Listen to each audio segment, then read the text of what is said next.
Or big on your next vehicle purchase with Lamb Motor Company in Oneida and Gettysburg, Lamb Chevrolet and Implement in Oneida, and Lamb Auto Sales in Pierre. Check out their large selection of new and pre-owned cars, trucks, and SUVs at any one of their locations, or go online to lambmotor.com. That's LAMBMOTOR.com. Or give them a call today at 800-952-2222. Lamb Motor Company of Oneida and Gettysburg, Lamb Chevrolet and Implement in Oneida, and Lamb Auto Sales in Pierre.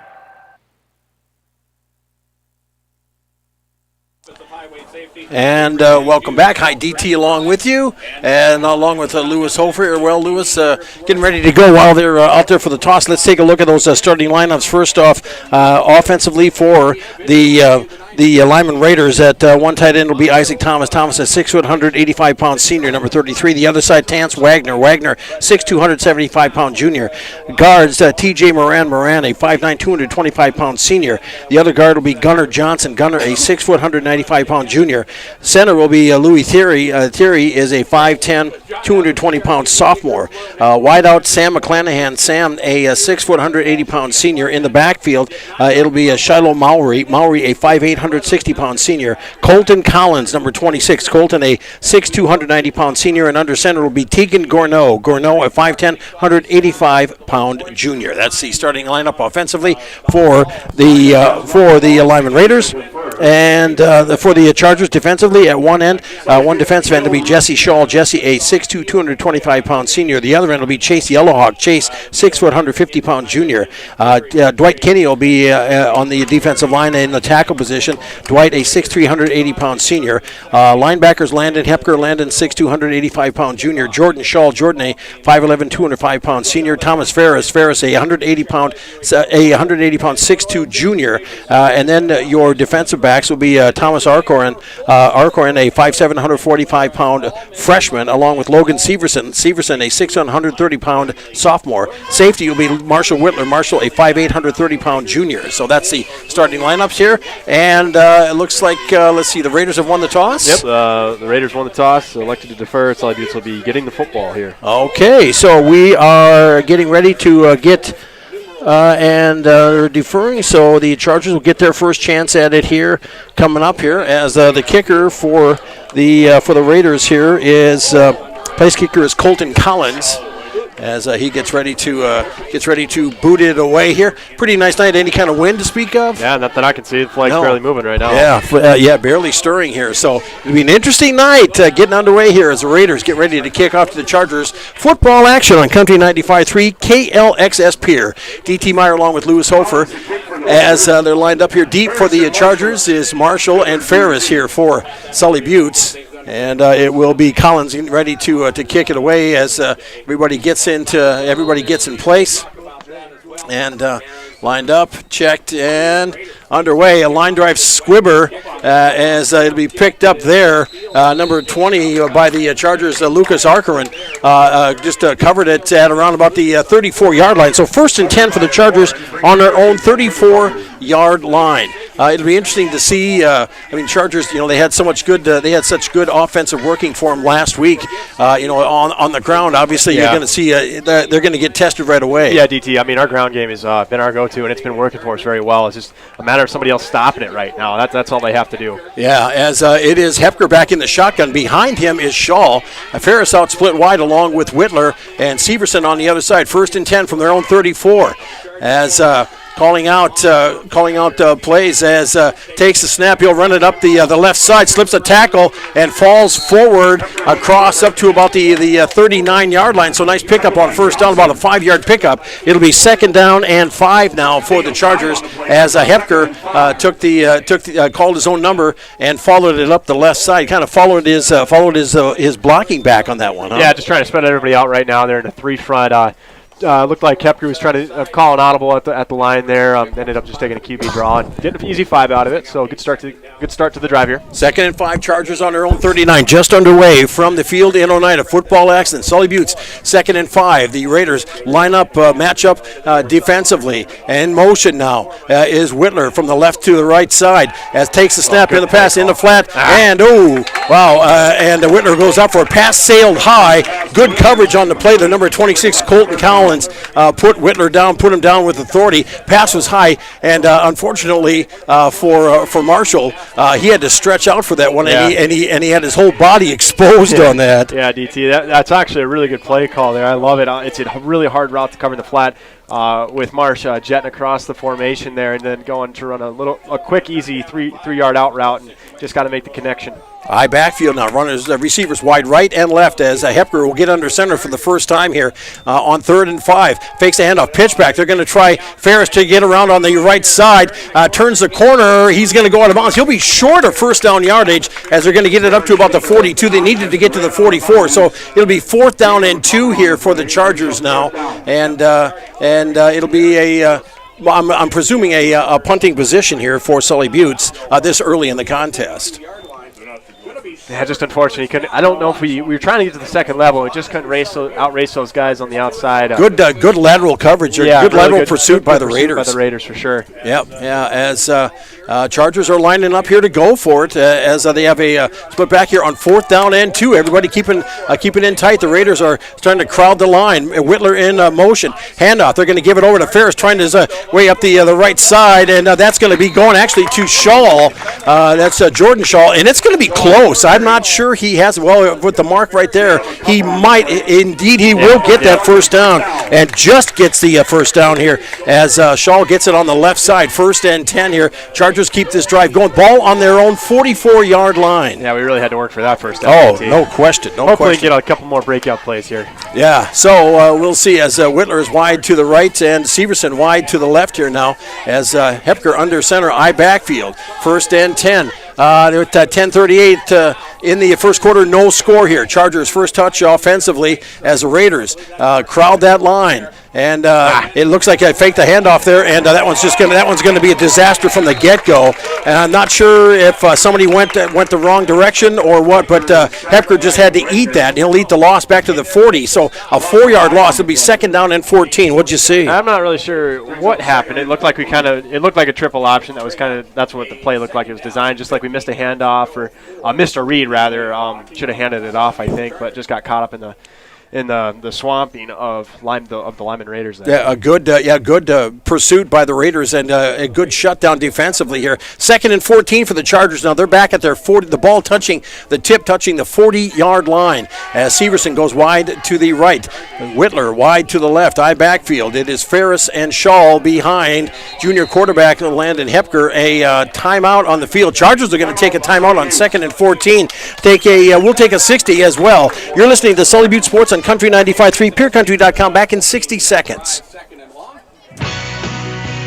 Hometown shopping at its best. Don's Food Center has what you want and where you need it most. Right in Oneida. Enjoy a great selection of groceries, fresh meat and produce, friendly service, and more. Get all your snacks for the big game at Don's Food Center. Don's Food Center is a proud supporter of Sully Butte's athletics and wish the Chargers good luck in today's game. Don's Food Center, where parking is convenient, shopping is easy, and your time is priority. As long as you have a local cooperative, you'll never farm alone. At CHS Midwest Cooperative, our team is your team, ready to help you make the decisions that are vital to your operation. From the seed, plant health, and marketing the grain, to fuel to keep you running, the feed to supplement your herds, and the financing programs to make it all possible. We're here for you. Give CHS Midwest Cooperative a call today and let us show you the value of the co-op. Local, loyal, and trusted for generations. All right, DT back. So Lewis here, on 2nd down. 2nd and 14, a timeout early on that. Yeah, just some problems that they're kind of running into on their drive here. I think they're just trying to work out some kinks on what they've got planned. 2nd and 14 handoff now with it. Ferris trying the right side. Good containment by the Raider defense. A couple over the line, and it'll be 3rd down. It'll be 3rd down and 12 now for the Chargers. 3rd and 13 called it from their own about 42-yard line. It's Raiders' good reaction defense. Lyman is doing a very good job of containing us right now, especially in that run game. I mean, that's where we should probably try to throw in a pass here. I would kind of expect it here on like a really 3rd and long, maybe some type of a screenplay.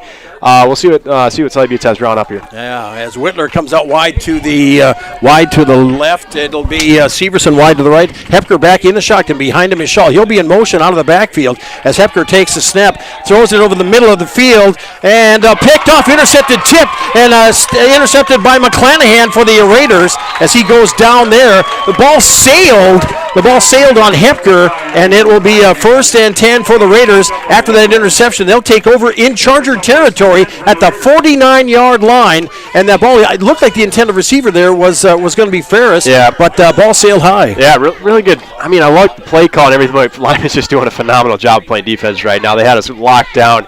Landon, I mean, he kind of just said, hey, Ferris, go up and get the ball. And unfortunately just got it tipped and right into the hands of, I think it was number 11. Number 11. Sam McClanahan, senior. Yep. First and 10, receiver wide to the left of the Raiders. That's a wide side of the field. Quick throw in the pass in the flat, and that one sails out of bounds. That one went pretty high as the quarterback Tegan Gorneau let that one fly. The intended receiver back there was McClanahan, and it looked like it was a backward, like a lateral. Yeah, just kind of like your typical bubble pass or your spot route where your wide receiver's just taking a step, he's just sitting, and hopefully it's just a pitch and catch, and then you're saying your wide receiver's been in the corner, can play a little bit of game of one-on-one, and just overthrew him there. Marshall looked like he was ready to go and make the play on him too. Well, okay, and as a result, they lost 3 yards because it went out of bounds. So as a reverse here, behind Gorneau will be Collins and Mowry now on I backfield on second down and 13 for the Raiders from their own 47-yard line. Pitch back to Collins. Nice wrap up the middle, and that is Jordan Shaw with the stop.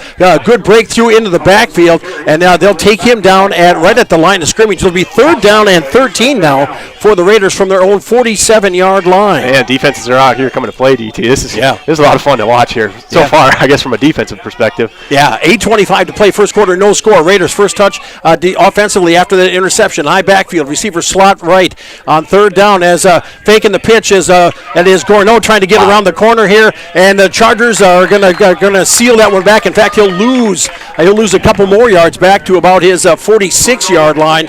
So it'll be fourth down and 15 for the Raiders now from their own 46-yard line. Chargers did a good job of containment on that end, right? Yeah, very impressive, DT. They're doing a great job of containing right now, not letting anything get outside them, not letting anything go up the middle either. So they're throwing the tee off the field. Did you see that? They're throwing the tee off the field. So no, it's still out there. Yeah, it's still out there. Yeah, so it'll be punting situation time as Tegan Gorneau, the quarterback, is the punter. Deep for the Chargers is Whitler as he awaits the snap, gets a high snap, pulls it down, kicks away, drives a driving kick as Whitler's going to go back to about his 20, catches it, sidesteps one tackle, sidesteps another, and the third one will catch up with him at around about the 24-yard line, 25 call it. First and 10 for the Chargers after Whitler makes the catch and dances for a couple more yards.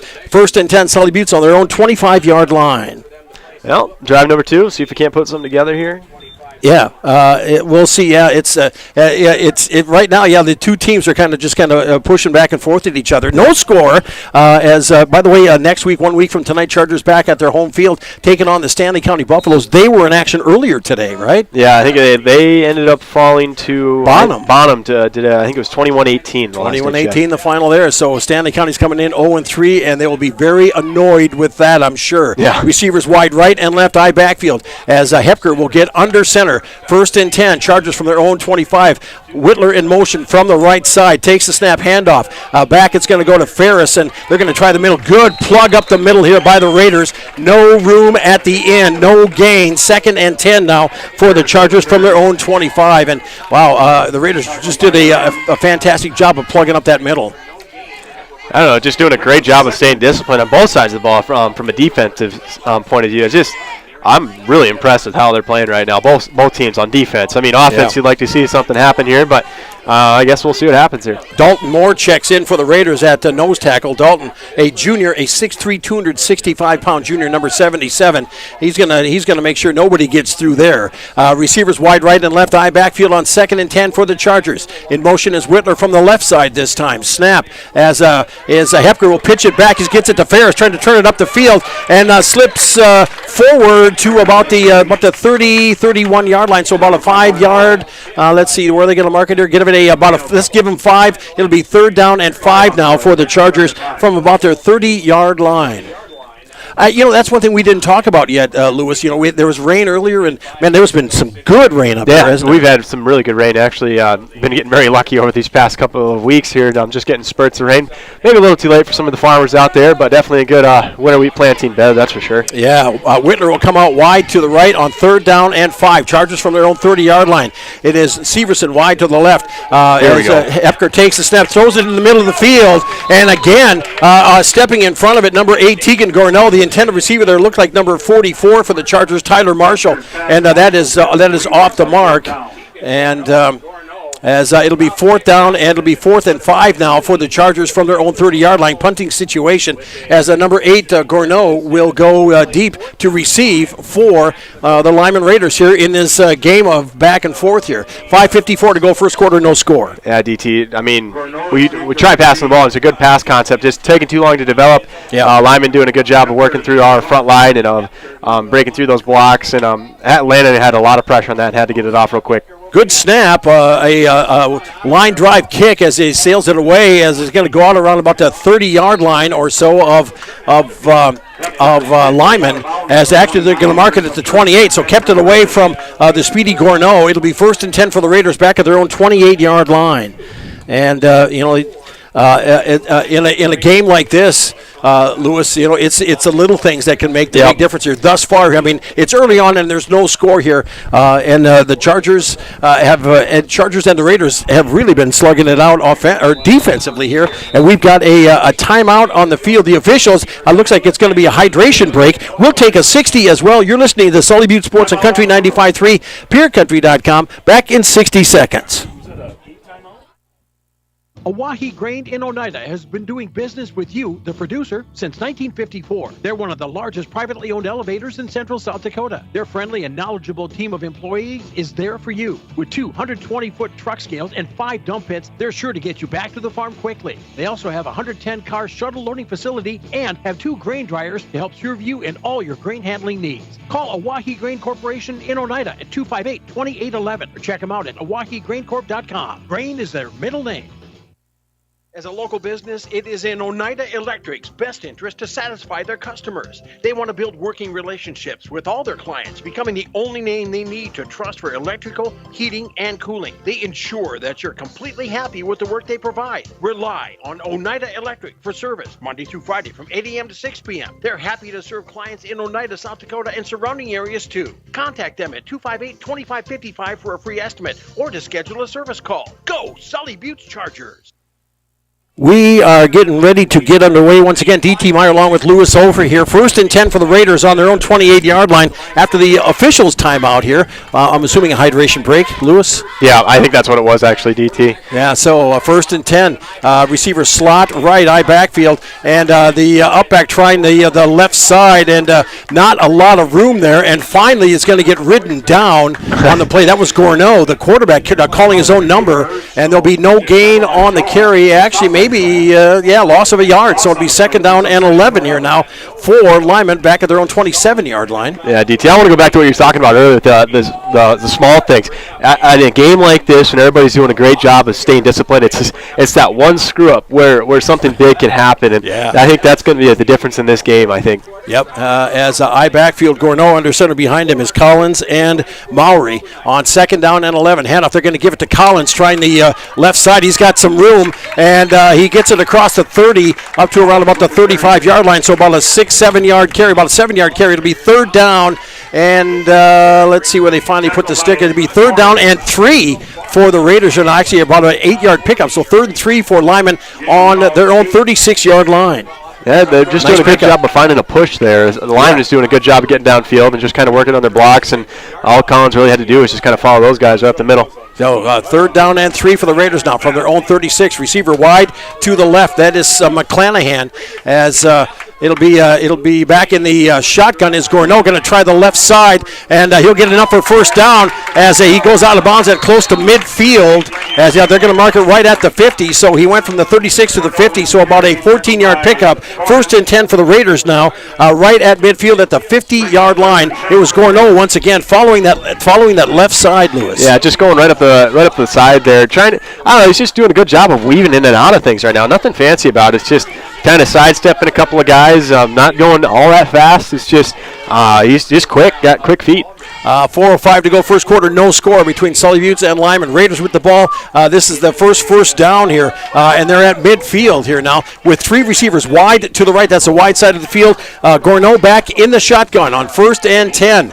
As he takes it low snap, throws it in the flat. Catch made out there by number 2 for the Raiders. That is Sazu makes the catch, and he gets it into Charger territory up to about the 44-yard line. So about a 6-yard pickup on that catch, on that pitch and catch. So second down and 4 for the Raiders on the Charger 44-yard line. Nice play. Yeah, it looked like a little bit of a bubble screen route there. Sazu's doing a good job of getting vertical. That's kind of the important in those types of routes. A lot of the time you can get kind of going horizontal side to side too much, and instead of just kind of going straight forward and trying to get the yards that you can out of it. That's the goal, trying to catch your defense off guard. Second down and 4 for Lyman now. I backfield, receiver slot left. Pitchbacks are going to go to Collins around on the left side. Turns it up the field, enough for first down, and slips as he gets across the 40, close to the 35-yard line. In fact, they're going to mark it at the 36. So he picked up, give him about 8 on the carry. 1st and 10 for the Raiders on the Charger 35-yard line. Looks like it was just a simple sweep play left. Lyman's front line is doing a good job of getting a body on a body, and Collins is doing a good job navigating where he's supposed to go. Yeah, 2:55 and counting here. First quarter, no score, but the Raiders are driving in Charger territory. They're on Sully Buttes 35. They have McClanahan wide to the right, I backfield, 1st and 10. Gourneau, pitch back to Collins up the middle. He'll fight. He'll get his way forward. Bounced on a knee forward. They're going to give him forward progress to about the 32-yard line, so a 3-yard pickup. Second down and 7 now for the Raiders. It's nothing fancy here. I guess nothing fancy. No. And the thing about that is, if the Chargers proved last week. If it ain't broke, don't fix it. If it's working, keep going to it. Yeah, so. I think Lyman's doing a good job of mixing it up too, kind of keeping the secondary of Sully Buttes on their heels too. Gourneau would throw over to the right side there. Catch made there by number 11, McClanahan. Sam McClanahan with the catch as he'll get to about the. They're going to mark it at the 20. The 28-yard line. So that was about a 3-yard pickup. It'll be 3rd down and 3 now for the Raiders on the Charger 28-yard line. As they break huddle, it'll be McClanahan wide to the left. That's the wide side of the field. I backfield, Gourneau, junior quarterback that is under center, takes the snap. Pitch back, it goes to Collins, left side, and wrapped up around the legs, but falling forward. Tackle on the play by Jordan Shaw, and he'll get it to the 25-yard line. That should be enough for a first down, for a Raider first down, and it is. So Lyman keeping this drive going here. They started back at their own 28-yard line. We've got about 1:28 to play here. First quarter, still no score between Lyman and Sully Buttes. D.T. Meyer along with Lewis Hofer here from the field here. It's kind of a heavy air here tonight. Got kind of a humid air. It's here. Definitely, with the past couple of days that we've been getting the rain, it definitely seems like it's a little bit humid out there right now. Indeed. So the Raiders break huddle coming up to the line here now. They'll have receiver slot to the right, I backfield. 1st and 10 from the Charger 25. Handoff to the up back as that was going to be Shiloh Mowry. Mowry with the run on the play up to the 22-yard line, so a 3-yard pickup. It'll be 2nd down and 7 for the Raiders on the Charger 22-yard line. So for the Raiders here, they're bringing fresh players in, man. They've got fresh players regularly actually, and I suppose they'll play deep, and why not? Yeah, if they've got the numbers, use them. As number 20 going wide to the left, that's Tance Wagner, and wide to the right is number 33, Isaac Thomas.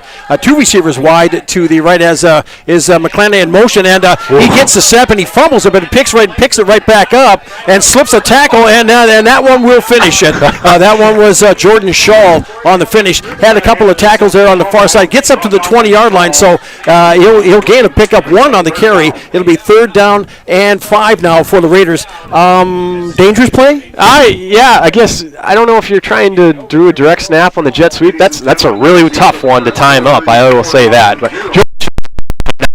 getting his helmet on the play this quarter so far. He's doing a very good job of finding the ball. That's the end of the first quarter. We'll take a 60-second timeout. You're listening to Sully Butte Sports on Country 95.3, PureCountry.com. We'll be back in 60 seconds.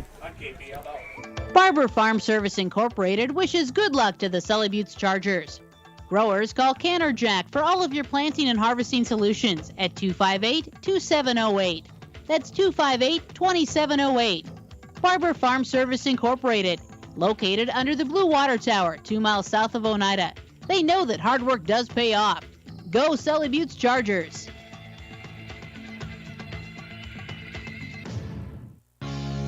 For all the do-it-yourselfers and for all the pros, whether building a fence, deck, remodeling, or painting, Nye Lumber in downtown Oneida has the materials and products you need to get the job done. No matter how big or small your plans are, be assured you'll get the best options available to you. Stop by Nye Lumber, Main Street, Oneida. People you know, people you can trust. Get your home projects done the first time. Welcome back. Hi, DT along with you, along with Lewis Hofer, as we get ready to go here. Start the second quarter, no score here in the game, but the Raiders are driving, Lewis, and you're seeing success here on them. Nothing big, nothing fancy, but no. I mean they're just popping 4 yards at a clip. Yeah, but they haven't taken any deep shots. DT, that's the cool thing about these bubble screens. Typically, I'm not a big fan of them because I don't think they do very much for you. But when they just sit that wide receiver out to catch the ball, like I was telling you earlier, DT, it just keeps your secondary on their heels. They're not always going forward now. They kind of have to watch and look out for the pass deep. And I don't know, at some point that kind of hurts you because then you can't pursue the football on those dive plays where they're just getting 6 yards. And Lyman is doing a phenomenal job and doing a really good job of play calling right now too. Yeah, so they're looking at a 3rd down and 5 from the Charger 20-yard line. And after Sully Buttes kind of late getting out of the defensive huddle, they get lined up here, and it will be Gorno back in the shotgun. 2 receivers wide to the right. That's the wide side of the field. And Gorno will take it, try to slip a tackle, still hanging on. There's a flag on the play. He breaks a tackle, gets into the 10, the 5, touchdown, Lyman Raiders. And there is a flag in the backfield, and we'll see as the flag is sitting right back at about the 22. Blocking the back. So that one's going to come back as Gorno, very elusive. Partially wrapped up. Yeah, we had 2 guys there to make the play, but I mean, man, Gorno just weaving in and out of guys right now. That was a really good run there. Oh, no question. Yeah, no question. So it's instead of at 3rd down and 5, it's going to get marched back to. They're going to go back to about the 36. So it'll be 3rd down and 16 now for the Raiders here. The thing about this is obviously this is 4-down territory, and I think they have the confidence in what they can do to see if they can get that 1st down or touchdown. Yeah, but right now Sully Buttes, the secondary, needs to stay loose and realize that the football is probably going to be coming at them, so they need to be on their guys like glue right now. Yeah, so we'll see how it all shakes out here as the Raiders here back in the huddle here. They break it, come to the line. And they will get lined up. It'll be Gorno back in the shotgun. Next to him will be Collins. 2 receivers in the slot to the left. That's McClanahan and number 2, Sazu. Takes a step, looks to his left, pumps, fires it down the field, has a man wide open, and a catch made inside the 5, and good enough for 1st down. Two defenders back there, and got split. They got split up, and they found an open spot in between 2 defenders. It'll be 1st and goal for the Raiders on the Charger 2-yard line. So a pickup of 34 yards on the completion. Yeah, that was a very nice pitching catch there. Just great crossing route pattern there. It's really tough to cover. This guy on the other side, that was really impressive. These guys just didn't have enough speed on it to catch up to McClanahan there. They did a good job of with the pitch and catch there. So it'll be 1st and goal for the Raiders on the Charger, about 3-yard line, call it, as they come to the line. It'll be Gorno back in the shotgun. Collins will be next to him. 2 receivers slot to the left. 1st and goal. Pitch back. It's going to go to Collins. Trying the left side. Slips through a tackle. And a touchdown, Lyman Raiders, as Colton Collins goes around the edge at 10:41 of the 1st quarter to make the score 6-0 Lyman. So nothing fancy there. 2-yard run, and the Raiders on the board first. Yeah, DT, this is solid. Working from where they did. I think they start on their own 30-yard line. 28-yard line. 28-yard line. I mean, that's a pretty good drive. That's something you'd want to see throughout the game from them. Well, the key was that big pass. Yeah, on There was 20. two Chargers within striking distance to get close to that, but could not. Yep. So as the Raiders line up for that 2-point conversion here, it'll be Gourneau under center. Fakes and throws it back at a man wide open. Catch made. Touched 2-point conversion by Mowry from Gourneau. And it is now 8-0. It is the Raiders leading Sully Buttes. You're listening to Charger Sports and Country 95.3 PureCountry.com. We'll be back in 60 seconds. You've always relied on Stewart and Daughters of Oneida for all your propane needs and deliveries. But did you know they also can help you in the fields? Stewart's carries interstate batteries, repair hydraulic hoses, and have a full line of assorted fittings for your oil needs. And don't forget about Stewart and Daughters Card Troll gas and diesel pumps available to you 24 hours. Stewart and Daughters in Oneida for parts, repairs, gas, and propane. Sunrise Bank Dakota in Oneida, they make banking easier with convenient mobile banking. Enjoy on-the-go, secure access to your account balances, recent account activity, and check images, as well as the ability to transfer funds and make mobile deposits. Visit mysunrisebank.com today or download the mobile banking app. Sunrise Bank Dakota is a proud sponsor of Sully Buttes athletics and activities and wish the Chargers good luck in today's game. Sunrise Bank Dakota in Oneida, member FDIC. Welcome back. Hi, DT along with Lewis Hofer here. And the Raiders, a pretty methodical march down the field, Lewis. Yeah, nothing fancy about it, DT. They just did a good job of executing, completing passes when they needed to. Right now, I'm sorry, number 8.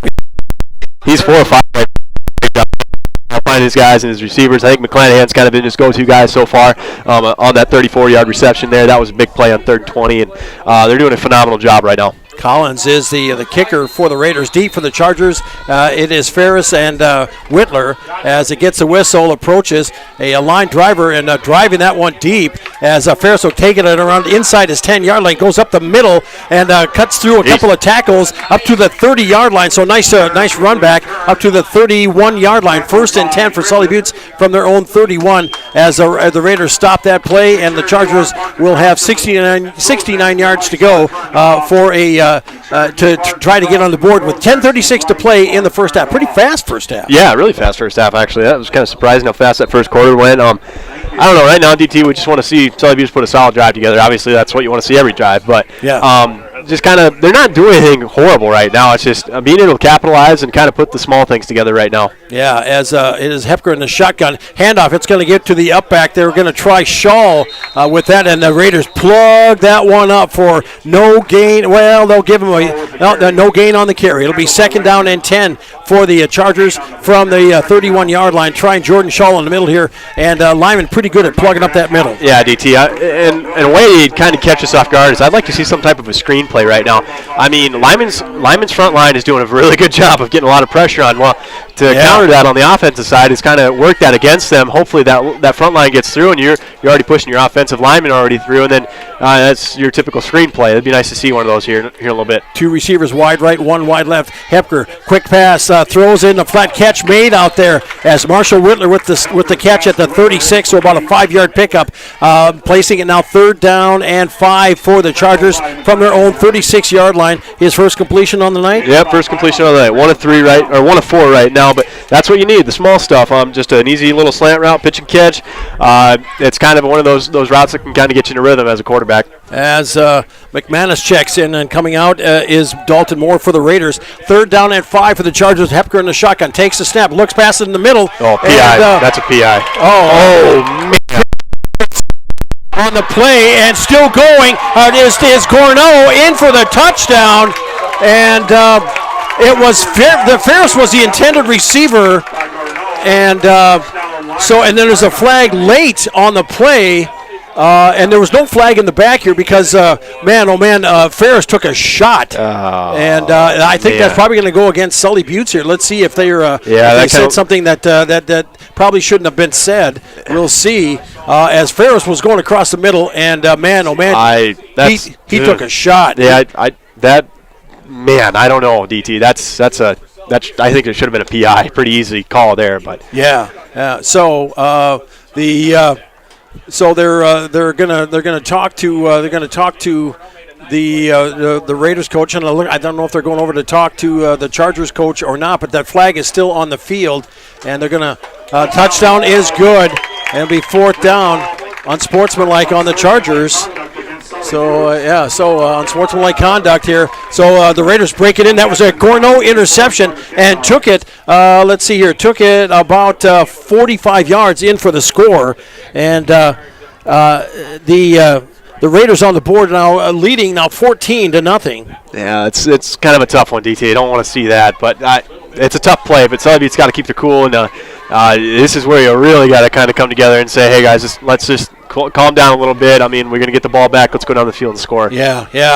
And the Chargers haven't been used to that here. The Raiders line up for the 2-point conversion as Gourneau back in the shotgun. He'll just call his own number. Fall up the middle is no good. Conversion fails. So the score remains 14-0. But the Raiders right now with the lead and momentum, they are out front 14-0. 9:12 to play first half. You're listening to Sully Butte Sports on Country 95.3, PureCountry.com. We'll be back in 60 seconds. The Corner in Oneida reminds you they're open after the game for your snack and beverage needs. From hot stuffed pizzas and roasted chicken to wraps, salads, burgers, and much more. They also carry a large variety of beverages to quench your thirst.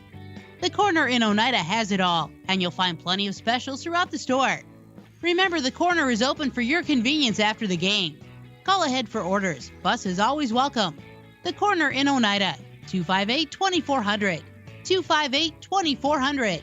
This fall, sip on a warm, soothing apple cider and bathe in the radiance of the changing colors before you smash that hot mug on the driveway and join First Dakota to bank some noise for fall sports. Stop for goal line stands, holler for a game-winning ace, and go berserk for a chip in from the rough. Let's give the home team all we've got. Bank some noise with us at First Dakota National Bank. Open a new account online today at firstdakota.com. Member FDIC. We are back. Hi, DT Meyer along with Lewis Hofer here and getting ready to play as the Raiders the Raiders are going to have a short field to kick it off here. They're going to kick it from the Charger 45-yard line. Oh, boy. Yeah. Well, as far as you kicked it last time, I wouldn't be surprised to see this as a touchback. Or you could strategize it and try to pin him down deep. But. Yeah, he could, try to do a kind of coffin kick it or something, coffin corner kick as getting everybody lined up here now. And let's see, I don't know for sure what it is they're looking for. And we have an official's timeout. We need the ambulance on the field. Okay. Let's see here. What we've got going on here. We've got a player down here. We'll get we're going to take an injury timeout and send it back. We'll take a 90-second break. You're listening to Sully Butte Sports and Country 95.3, PureCountry.com. We'll be back after this 90-second timeout. Looking for your next new or used car, truck, or SUV? Then go no further than the comfort of your own home. Shop online at lambmotor.com. On lambmotor.com, you'll find the vehicles Lambs has in stock. You can schedule a test drive or your vehicle's next tune-up, all online. New or used, shop for it all online, anywhere you are. Lamb Motor has the right vehicle for you. Lamb Motor in Oneida and online, lambmotor.com. At Purus, we play to win, which led to being named the most innovative food company of 2021. For over 30 years, we have worked to develop the highest quality peas for plant-based protein on the market, which is sourced from several South Dakota farmers. Our alliance with farmers allows us to build a safe and secure food supply in the United States. Join our Herald production team and make moves, because at Purus, it's not just a job, it's a career. Apply online, PURIS.com. Purus, born and bred in the USA. Whitler Seed Farm in Agar, and now a second location near Oneida, has high-quality certified seedweed ready for this planting season. Jesse and Sherry Whitler and their family are proud supporters of the students and athletes of Sully Butte and wish them all the best this season. Whitler Seed Farm is the industry leader in variety selection, seed treatments, and their loading facilities are second to none. Visit www.whitlerseedfarm.com or give Jesse a call at 258-2431 today to put a wheat planting plan together for your farm. We are back. Hi, DT Meyer along with Lewis Hofer as the they're tending to business down the field here as we get ready to go here. The Raiders are going to be kicking off at the Sully Buttes 45-yard line because of that unsportsmanlike penalty. Yeah, kind of a killer there, DT. You don't want to see those types of plays, especially on a 45-yard interception return there. So yeah. And I know, we were both watching the same play and, watching what was going on in the backfield there. But, Gorneau made a play on the ball, got it, and took it to the house. Yeah, so credit to Gorneau. He's a heck of a player now. No I mean, this guy is shifty. He's fun to watch. I guess I don't know if I'm... He's fun to watch. Yeah, no question. The Raiders getting ready to kick it off here now as Colton Collins will boot it away and sail it through the end zone. The back of the end zone, Chargers will start 1st and 10 on their own 20-yard line.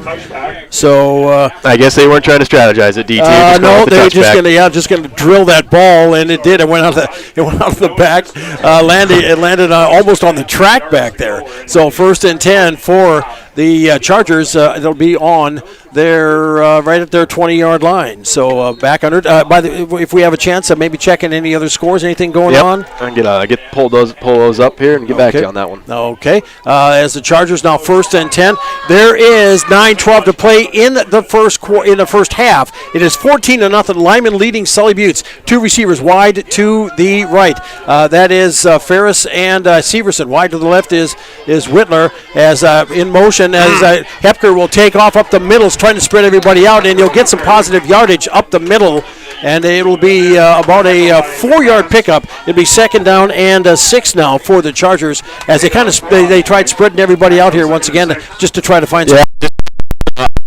Kind of the idea that we're trying to do right now. With that 3 front, man, Lyman, they're just doing a phenomenal job up front right now. It's just they're doing a good job of containing our run plays. We just kind of got to open it up with some concepts on the outside, pass schemes. I'd really like to see some screen get thrown here a little bit. Hepker back in the shotgun. 2 receivers wide to the right. 2nd and 6. Handoff with it. They're going to try up the middle, and maybe a yard or 2 is going to be about it. And it's going to be across up to the 26. So it'll be 3rd down and 4 for the Chargers here now as Shaw with that. I believe it was Shaw with that run.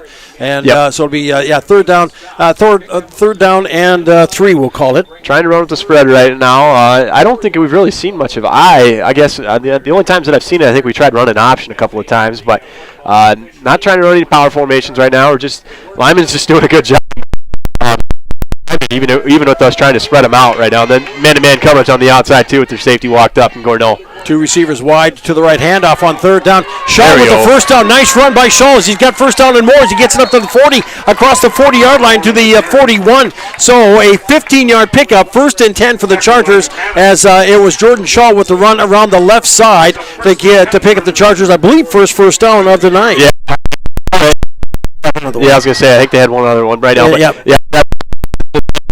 Your senior right now, DT. I mean, Jordan, he's got to rally his team right now and get his front line guys to block for him and doing a good job of pumping the legs right now. 7:35 to play in the first half. Raiders with the lead, 14-0. 2 receivers wide to the right for the Chargers. 1st and 10. Hepker back in the shotgun. Lone setback behind him is Shaw. Low snap, but he'll pitch it back to Shaw, trying the right side. Steps a tackle, bounces across and off one, and gets rolled forward on the play. Big number 77, Dalton Moore with the stop, but not before a couple-yard pickup. Call it 2. It'll be 2nd down and 8 for the Chargers from their own 43-yard line. Number 8, Gorneau, coming from his safety position again. Yeah. Lower on the shoulder on Shaw. I mean, those two have been going at each other all night. It's been a fun matchup to watch. I got to get better blocks right now, and credit to Lyman. They're doing a good job of fighting them off. Yeah. So 2nd down and 8 for the Chargers from their own 43 with now 6:50 to go in the first half. Chargers trail 14-0. 1 receiver wide to the left, 2 receivers wide to the right. That's the short side of the field. Hepker back in the shotgun. 2nd down and 8 and snap, and it's going to Hepker's going to take it. And he's going to get tripped up from behind. Good containment, good run around on the coming from the right side. Gunnar Johnson coming from his defensive end position on the left side. Traced down Hepker, tackled him from behind, tripped him up. It'll be 3rd down and 7 now for the Chargers on their own 44-yard line. And I'm not sure if I know he was going to try to get out there, and he was trying to look for a lane, but boy, I tell you that reaction defense. That's kind of the thing, DT. When you start going horizontal, it gives that backside defensive end a chance to come make the play. And in that case, it did, and they did a good job pursuing. Hepker in the shotgun, two receivers wide to the right, 3rd and 7. Takes a snap, looks to his right, throws it into flat. Catch made out there by Ferris as he has enough for a first down. Gets it across the 50 to the 47-yard line. So let's see, picking up about 9 on the completion. 1st and 10 for the Chargers on the Raider 47-yard line. That's the play that we needed, DT. I mean, we just got. This is the thing that's going to beat Lyman, I think, DT. And we've been talking about in the past 2 games of how we need to develop a passing game. I mean, when they're stopping the run, we need to be able to put that secondary on the heels and keep the guys like Gorneau on their feet or on their heels, so we can make some plays in their secondary. Ferris is wide to the left, and Whitler will join him on the left side. That's the wide side of the field. Severson is right as Hepker in the shotgun. 1st and 10 from the Raider 47. Pass in the flat, and threw that one low, shoe top high, and I don't know if he was getting the yips with that line. Boy, I tell you, those defensive ends really cuffed him back in that pocket. It'll be incomplete 2nd and 10 now for the Chargers. And that can be one of those things in a developing quarterback. Rather, it's when your DNs start collapsing in on you. You got to step up in the pocket and kind of trust that your guards are going to hold their blocks. I think they're only running a 3-3 or a 3 down lineman right now. So it's just stepping up in that pocket and landing, getting comfortable. And if he doesn't see anything, he's got the athleticism to run. And I'd really like to see him just take off one of these times too. Yeah, 2 receivers wide to the left, 2nd down and 10 handoff. They're going to try Shaw up the middle, try spreading everybody out, and he'll pick up, being generous and giving him a 2-yard gain here to the 46. It'll be 3rd down and 8 for the Chargers from the Raider 46-yard line. And Lyman, he had 2 receivers out there, but they're just trying to spread folks out here. Yep, that's what they're trying to do. It's just they're spreading. We're trying to spread them out right now, and we don't have anybody in, and Lyman's doing a good job of containing us. That's what it is. It's pretty simple. Clock moving, 4:55 in the second quarter. It is Lyman 14, Sully Buttes nothing. DT Meyer along with Lewis Hofer from the field in Oneida as the Chargers looking at a 3rd and 8 from the Raider 46-yard line. 2 receivers wide left, 1 wide right. Hepker in the shotgun, takes the snap, looks to his right, now looks to the left, throws it down the field, and tracking it down back there, overshot the man. The intended receiver was Ferris back there. Actually, McClanahan had a little better shot at it because it sailed long. It'll be 4th down and 8 here now for the Chargers, and with them trailing as they are here, would you expect them to go for it? I would like to see him go for it, but I don't know. It's kind of a tough call. It's just if we've got 4 minutes left to go in the half, I'd probably punt it. Yeah. As it'll be Gorneau who will go deep here now. Hepker is the punter as he is back to receive the snap and to kick it away. So the Chargers going to play it safe. Good snap and a good kick away, end over end, as it's going to walk right into Gorneau's hands as he'll just step away from it. A smart move, and it's going to roll down and die at about the 12-yard line. So 1st and 10 for the Raiders from their own 12-yard line. Yeah, that was a good decision to punt there, DT. You want to pin a team like this deep. They got some momentum working for them right now. Don't give them anything else going into the half. No. With 4:26 to play in the half, it's 14-0. The Raiders with the lead. They had at the beginning of the second quarter, they completed a 72-yard drive and put it in a Collins 2-yard run, and then an interception by Gorneau running it back 45 yards to make it 14-0 here. So that is where we stand, and looks like a timeout in the field. We'll take a 30-second timeout and come on back. You're listening to Sully Butte Sports and Country 95.3, PureCountry.com. Back in 30 seconds. As community bankers, Bank West employees are deeply committed to supporting local causes, growing the local economy, and creating local opportunities. At a time when you can bank anywhere, we hope you choose Bank West. We'll be your financial partner for the long haul, helping you and your community achieve financial success. Bank West. Convenient, connected, committed. Member FDIC. And we are back. Hi, DT Meyer along with Lewis Hofer here now as the Chargers get back out on the field here after the timeout. 4:26 to play in the first half. Raiders with the ball, 1st and 10. They will split wide to the left. That's McClanahan as it'll be Gorneau back in the shotgun. Next to him, it is Mowry and Collins. 1st and 10 for the Raiders now on their own 12-yard line. Gorneau back in the shotgun, awaits the snap, gets it. Low snap as he'll have to pick it up and try to make some hay out of it. And, man, he goes down there. What a tackle on the play there. That was I think that was Jesse Shaw. Yeah, yep. Indeed it was. That was a loss of a yard on the play here. 2nd down and 11 now for the Raiders. And a good defensive containment here by the Charger defense. I'm actually surprised. Gorneau seems like he's done quite a bit more than this, but he's only got 4 carries for 9 yards right now. I guess you got to credit him for that return that he had with the interception. But, man, that kid's elusive, and he's doing a phenomenal job on making people miss. And, making something out of that play that could have been botched and, backing him up into the end zone even. Dangerous every time he touched the ball. So, as a wide to the right, McClanahan, wide side of the field, Gorneau in the shotgun, 2nd and 11. Raiders from their own 11. Another low snap. He'll pitch it. No, check. Wow. He's going to pitch it back to Collins. Instead, he's going to turn it up the field. Chargers did a good job of staying in their lanes and containing, don't you think? Yeah, Chase Yellowhawk, I think, on that play. I think Gorneau was looking to pitch it, but made a good decision to hold on to the football.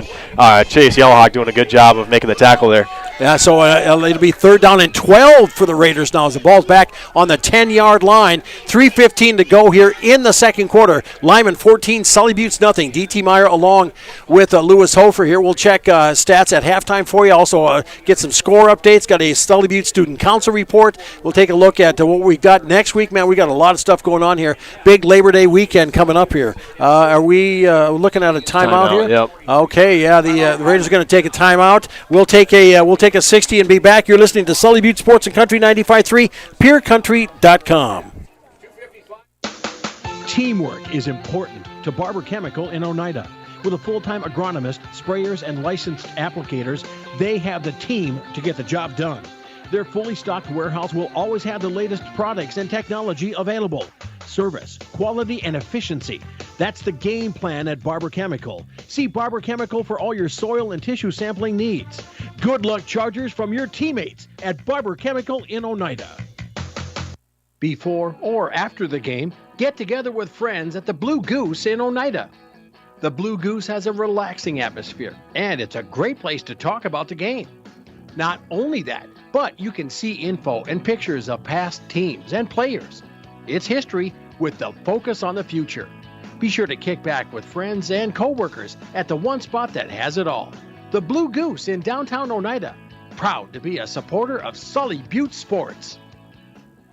Welcome back here. It is, let's see, it is late in the 2nd quarter, 2:55 to go here, and the Raiders are looking at a 3rd and 12 from their own 10-yard line. They lead, Lyman leads 14-0. The Chargers having a lot of trouble getting anything going offensively here, and the Chargers defensively see if they can make a stand here now as Gorneau back in the shotgun. He has Sazu in motion from left to right, 2 receivers wide to the right as Gorneau rolls to his right, throws it in the flat, and catch made there. What a catch.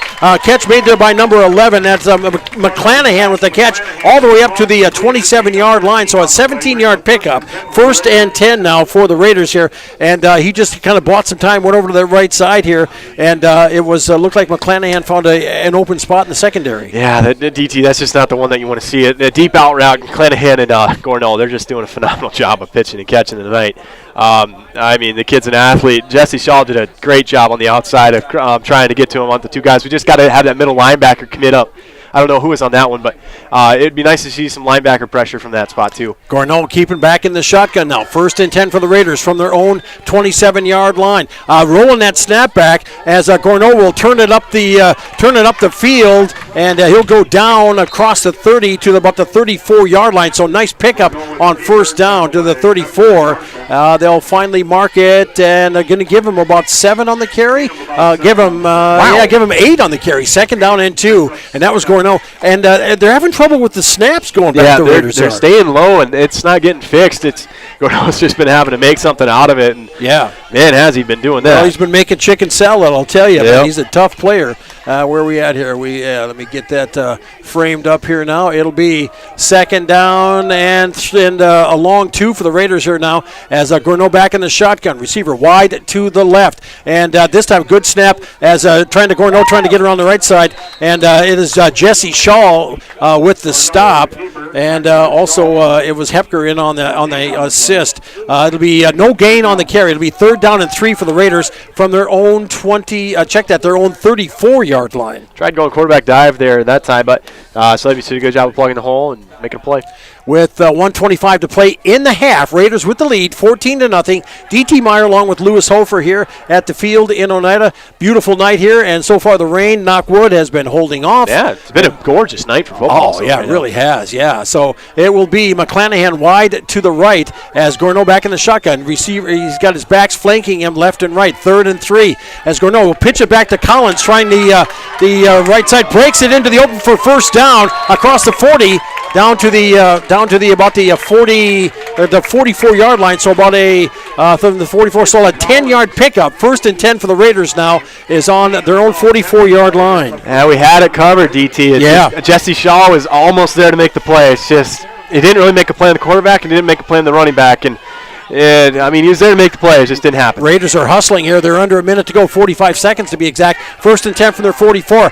Gourneau pump fakes. He's got a man out on that side, and it falls incomplete. Oh, man. Oh, wow. Okay, they're going to call Marshall Whitlow. Be careful, buddy. There's already been one unsportsmanlike, and if that's the case, indeed, the flag came out as it was Whitler and McClanahan down there. Good pass, but I thought the defense was pretty tight, pretty solid, but the Raiders get the call, I believe. So pass interference on the defense, and that's a big one. And they'll march that one off here. And the Raiders, with now 38 seconds to play in the half, are going to try to add to their scoring total. They're out front 14-0. Yeah, DT, I don't know. When the ball's up in the air like that, it kind of becomes a free-for-all, and the pass interference call right there, that's a tough one to make. It's an interesting call. Yeah. So the ball on the Charger 41-yard line, 1st and 10, as there is 38 seconds left to go here in the half. Gourneau will be back in the shotgun. He'll have, looks like Maury and Collins on his left and right hip, as it will be, let's see, is that number 12, Griffith? And I'll check that number 11, McClanahan. And there is a timeout on the field. We'll take one as well. We'll take a 30-second timeout and come on back. You're listening to Sully Butte Sports on Country 95.3, PureCountry.com. Back in 30 seconds.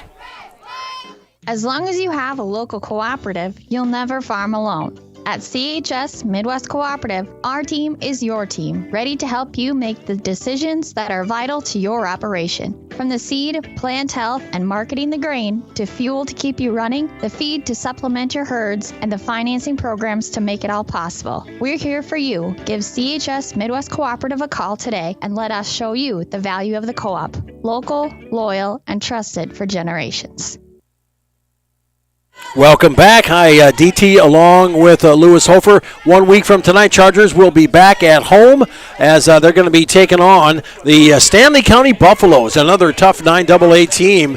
With a 7 o'clock kick, 6:40 pregame, the Buffaloes didn't have success this afternoon against Bonham, coming in at 0-3, and they're going to be a little annoyed. I don't know if their 0-3 record really actually says who they are as a team. No, absolutely they're not. A solid ball club. Oh, they've got a lot of seniors. They got a lot of returners. So we'll have that one for you next week here on Country 95.3, PureCountry.com, and also on YouTube at Country 95.3 Sports. It'll be a 1st and 10 for the Raiders back at the Charger 40-yard line after a low snap. Gourneau picks it up, and he's going to try to hustle a throw it, and a flat catch made by Collins, who was there tracing him, dumped it off, and he'll get close to first down yardage. I think he gets tackled inbound, so we'll see where they mark it. They're going to mark it right about the 31, and the officials call the Raiders will take their third timeout, I believe, with 20 seconds left to play here in the half. They did not say it was enough for a first down. They got it for a second down, so it was a 9-yard pickup on that throw. And Gourneau did a great job of getting it to the open man. We're going to keep it here since we're so close to the halftime here. But so for the Raiders now, they're looking at a 2nd and 1 from the Charger 31-yard line. But Gourneau had two guys closed on him. Deftly moved around back from his left to his right and found Collins there as an outlet, and Collins made the most of it. This kid is impressive, DT. I mean, the ability to make, the amount of things that can go through your head in that type of scenario where you're a quarterback trying to escape everybody, and then you got to look every which way, and you're seeing helmets all over the place, and then you find Collins. I mean, it's like a Patrick Mahomes type of play, just watching him sling it out there to him. Like, these are impressive plays by number 8 tonight, Gourneau. He's a solid ball player. Yep, no question. So the Raiders, the Raiders here now, I think, I was going to check and see, I think that might have been their final timeout here.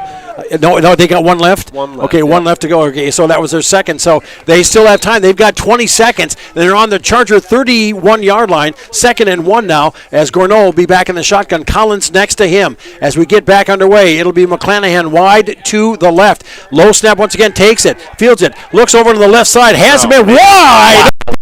And the only thing that felt, we got a flag in the middle of the field there, but the only thing was that pass just didn't have as much air under it here because, McClanahan pulled away from from the defender here, and he could have had if he would have had a butterfly net, it would have been a touchdown. Yeah, if had to get switched around and kind of while the ball was in the air, McClanahan was trying to find it and situate his body while on the run, trying to find the ball in the air. Just kind of overran it actually. It just it's. I haven't seen. Close. I haven't seen the call here, the officials' call yet on the play. Yes, we do have laundry on the floor. Yeah. So and they're pointing at the Chargers here. It'll be a defensive holding on the Chargers. Wow. Okay, and they haven't had a lot of that. They haven't had a lot of. They haven't had that the penalties go that. Well, actually, they have had the penalties go their way. So it'll be second down. So they're talking it over with the Raiders with the head coach. 14 seconds left to play in the half. 14-0 our score. Lyman leading Sully Buttes, and it will be a first down for the Raiders as they're going to move it.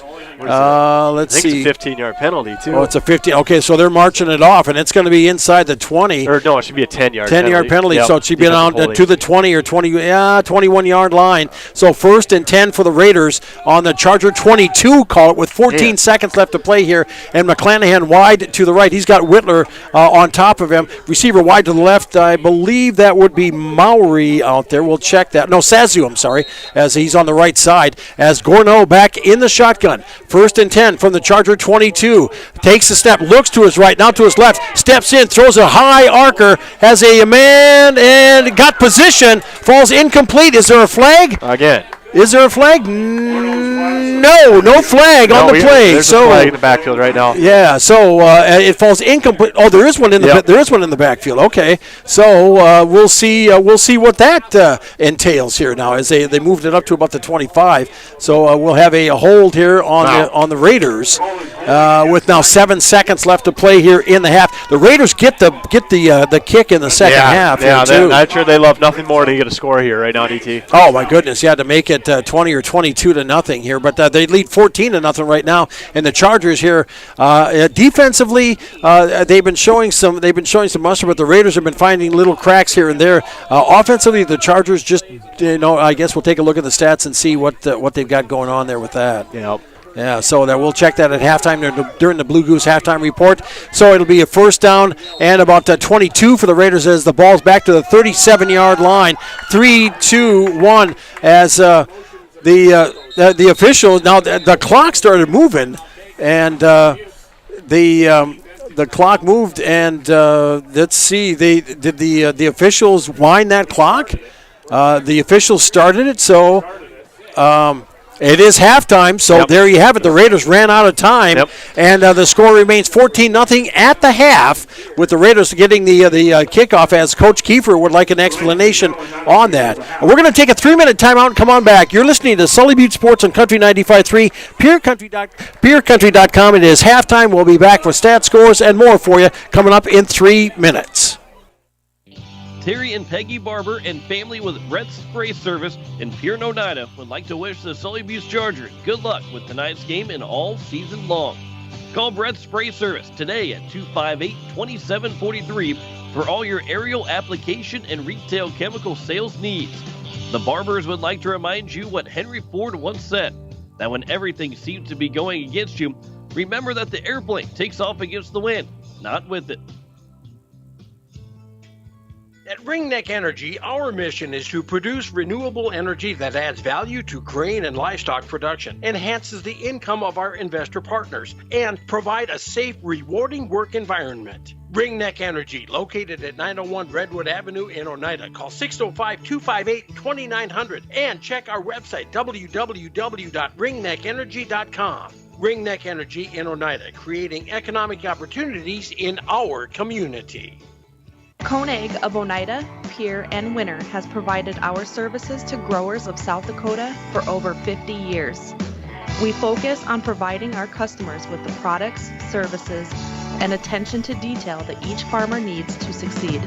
For your individual needs of custom spraying, liquid or dry fertilizer, chemical, soil sampling, seed sales, and treating, stop in and see us at Koenig with offices located in Oneida, Pierre, and Winter. Do your shopping where your dollar buys more at Don's Food Center in Oneida. Don's carries a wide variety of groceries, fresh meat and produce, health and beauty aids, snacks and dairy products, and lots more. Everything you need served up with the friendly smiles of folks you know. Don's Food Center, where parking is convenient, shopping is easy, and your time a priority. Open till 7 p.m. Monday through Saturday and till 9 on Thursdays. Don's Food Center, Oneida. This fall, sip on a warm, soothing apple cider and bathe in the radiance of the changing colors before you smash that hot mug on the driveway and join First Dakota to bank some noise for fall sports. Stop for goal line stands, holler for a game-winning ace, and go berserk for a chip-in from the rough. Let's give the home team all we've got. Bank some noise with us at First Dakota National Bank. Open a new account online today at firstdakota.com, member FDIC. Are you having people over for the big game? Maybe you're getting ready for tailgating. Get all your grilling supplies at Brock's Butcher Block in Oneida. Brock's Butcher Block has it all, from steaks and cottage bacon to pickled eggs, a large variety of brats, and so much more. With a variety of cheese and lumberjack grilling pellets, Brock's Butcher Block has everything you could possibly need for your barbecue. Have the best tailgating party with the best food from Brock's Butcher Block in Oneida. Go Chargers!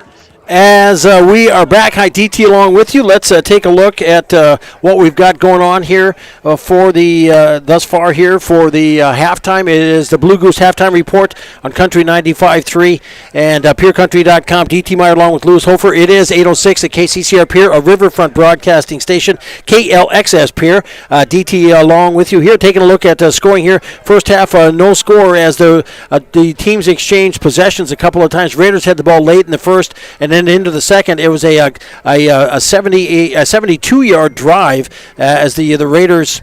The Raiders broke it in 10:41 of the second quarter. A Collins 2-yard run to make it 6-0. A Maury 2-yard Maury reception to make it 8-0 at 10:41. Chargers got the ball and they started to drive, but an interception by Gourneau, a 45-yard return, making it 14-0 at 9:12. Conversion failed, and the teams exchanged possession. After that. So. That is where we stand. We'll be back with Lewis Hofer to check out stats, that and more coming up here, plus a student council report. You're listening to Charger Sports on Country 95.3 and PeerCountry.com. We'll take let's make this a 3-minute timeout and come on back right after this. You can make your home sweet home even sweeter with a whole home Wi-Fi network. Enjoy Wi-Fi internet service in every room in your home with Venture Communications 100% fiber optic internet services and managed Wi-Fi. Eliminates usage of your mobile data plan when you are at home. Ask about Venture's managed Wi-Fi router to enhance your internet experience and enjoy Wi-Fi in every room in your home. Contact Venture Communications at 605-852-2224 or go to venturecom.net.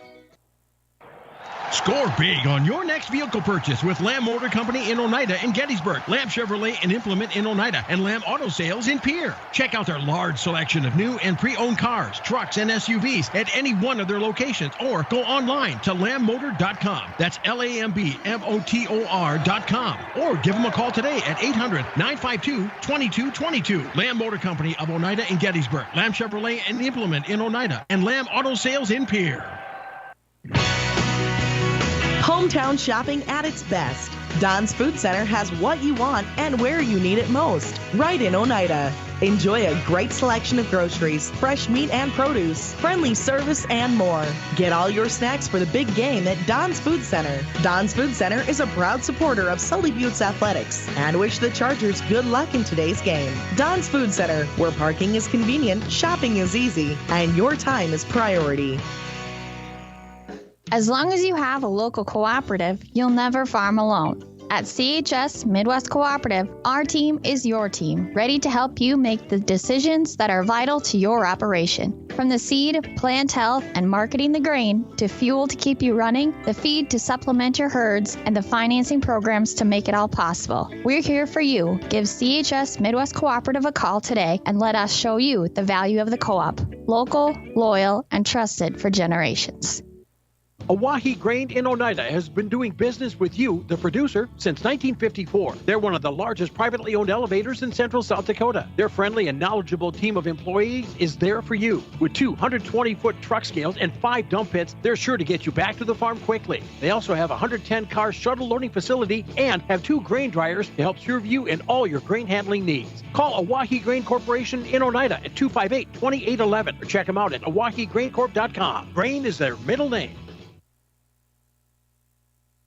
As a local business, it is in Oneida Electric's best interest to satisfy their customers. They want to build working relationships with all their clients, becoming the only name they need to trust for electrical, heating, and cooling. They ensure that you're completely happy with the work they provide. Rely on Oneida Electric for service Monday through Friday from 8 a.m. to 6 p.m. They're happy to serve clients in Oneida, South Dakota, and surrounding areas too. Contact them at 258-2555 for a free estimate or to schedule a service call. Go Sully Buttes Chargers! Okay, we are back. D.T. Meyer along with Lewis Hofer here, and before Lewis starts looking at some of the stats here, he's got that for you, and it'll go pretty quick. I just wanted to mention there was some attendance that came out, and as they tended to Coach Mark Seffner. Yep. And he walked off the field under his own power, and we have not had any other updates. That's where we stand at this at half. He's not over in the halftime huddle there, as Brian White is out with the team here now. If we hear anything, we'll pass it along, but we have not heard anything here as of yet. So we're hoping for the best here, and I know because Mark has been getting back, and he's been battling hard and coming back. So it's great to see him back in the classroom and also in the gym and on the sidelines here as well. If we hear anything, we'll get back to you on that. Taking a look at stats, what's going on there? Yeah, I guess we'll start off with Lyman here. I mean, there's 3 guys that kind of stick out to me right now. DT, it's kind of McClanahan on the receiving end of it. These guys they've been all over the board right now. Mallory as well. Let's see. We'll start off with rushing here. Let's see. 37 yards. Mallory with 1 carry for 3 yards. McClanahan had a 1-yard carry. Gornell, it seems like this kid's been all over the place. He's only had 7. Well, he's had 7 carries, but only 14 yards right now. Wow. I mean, let me tell you, those stats. The impact that he's had on this game so far. If we're going passing, I guess he's had a little bit more of an impact there. 69 yards passing on 6 attempts, 6 of 7 right now. On the receiving end of those, it was McClanahan, his go-to guy, with 52-yard with that 39-yard reception, that big play that or 35-yard reception rather, that big play that they had there. Mallory with the 2-yard reception, Collins with the 10-yard reception on that Patrick Mahomes-like play, and then Zazu with the 5-yard reception. So total rushing yards for Lyman, 55. Total passing, 69 for a total of 124 in the first half for the Lyman Raiders. Okay. Moving over to Sully Buttes. On the rushing side of things, let's see. Thomas Ferris with 3 carries for 9 yards. Shaw has been doing most of the work so far with 7 carries with 22 yards. Hepker 4 carries for 3 yards, and that is it. Yeah. Total of 34 yards rushing in the first half for Sully Buttes. Passing, we are 2 of 7. 12 yards passing for Hepker. On the receiving end of those was Whitler with a 5-yard reception and Ferris with a 7-yard reception for a total of 5 yards and 7 yards for a total of 12 yards passing in that first half and total offense is 46 yards. 46 yards for Sully Buttes. We'd like to see that number go up in the second half. Yeah, and the Raiders have done a pretty good job of it, bottling up the Chargers and not letting Sully Buttes get anything going, any rhythm offensively. We'll take a 60-second timeout and come on back for a Sully Buttes Student Council report. You're listening to Charger Sports and Country 95.3, PureCountry.com. Back in 60 seconds. Barber Farm Service Incorporated wishes good luck to the Sully Buttes Chargers. Growers, call Canner Jack for all of your planting and harvesting solutions at 258-2708. That's 258-2708. Barber Farm Service Incorporated, located under the Blue Water Tower, 2 miles south of Oneida. They know that hard work does pay off. Go Sully Buttes Chargers. For all the do-it-yourselfers and for all the pros, whether building a fence, deck, remodeling, or painting, Nye Lumber in downtown Oneida has the materials and products you need to get the job done. No matter how big or small your plans are, be assured you'll get the best options available to you. Stop by Nye Lumber, Main Street, Oneida. People you know, people you can trust. Get your home projects done the first time. Welcome back as we get ready to. We're at the midway point here of the game, halftime, and it's time now for a Sully Buttes Student Council report on Country 95.3, PureCountry.com. As we are joined by the amazing Mallory Wiley, who is joining us here today. And Mallory, what have you got on the list here today? What's going on? Well, on Monday there will be no school as it is Labor Day. Okay. But it is the start of our homecoming week. Oh, it's a big week coming up. Oh, yeah. And high school students will dress up as Country versus Country Club, and the elementary students will dress up as Cowboys and Cowgirls. Okay. The cheerleaders will host a pep rally starting at 3:10 in the school gym, and the volleyball teams will be hosting Ipswich with games starting at 6:15. All right, we'll have that game. We'll have the varsity matchup for you on Country 95.3 Tuesday night. And then on Wednesday, the high school students will dress as athletes versus mathletes, and the elementary students will dress up as athletes.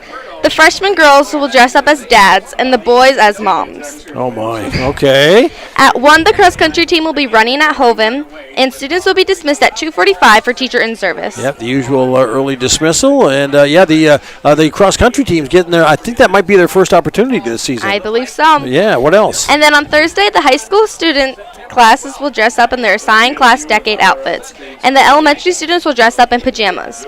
Okay. At 7, the Emperor and Empress will be crowned at coronation in the gym, and there will be burning of the letters after coronation at the rodeo grounds. Hey, I got to put you on the spot here. Can you tell me who the Emperor and Empress candidates are? Well, the Empress candidates is me, Mallory Wiley, and then Taylor Bradford and Kaylee Kaiser. Okay. And then for the Emperor candidates, it is Griffin Peterson, Colin Bradbury, Jesse Shaw, Jordan Shaw, and Dwight Kinney. Okay, wish them all the best of luck here. And I know the entire senior class is helping out with the night, so that's a good thing. So. Yeah, what else have you got? And then on Friday, everyone will be dressed up in our traditional purple and gold. And the Sully Buttes Booster Clubs will be sponsoring a spirit breakfast at 7:45 in the multi-purpose room.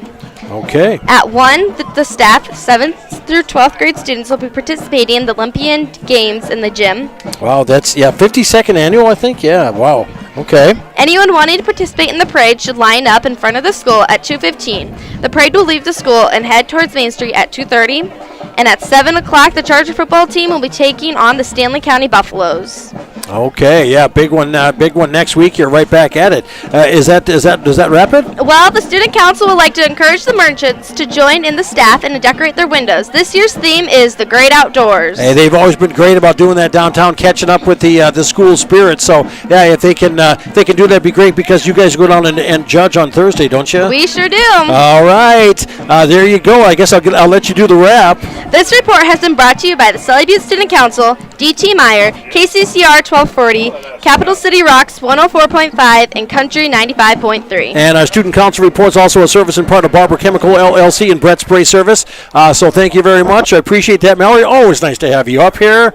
a breath of fresh air here in the room, and with a bunch of stinky guys, we really need that. Oh, so, yeah.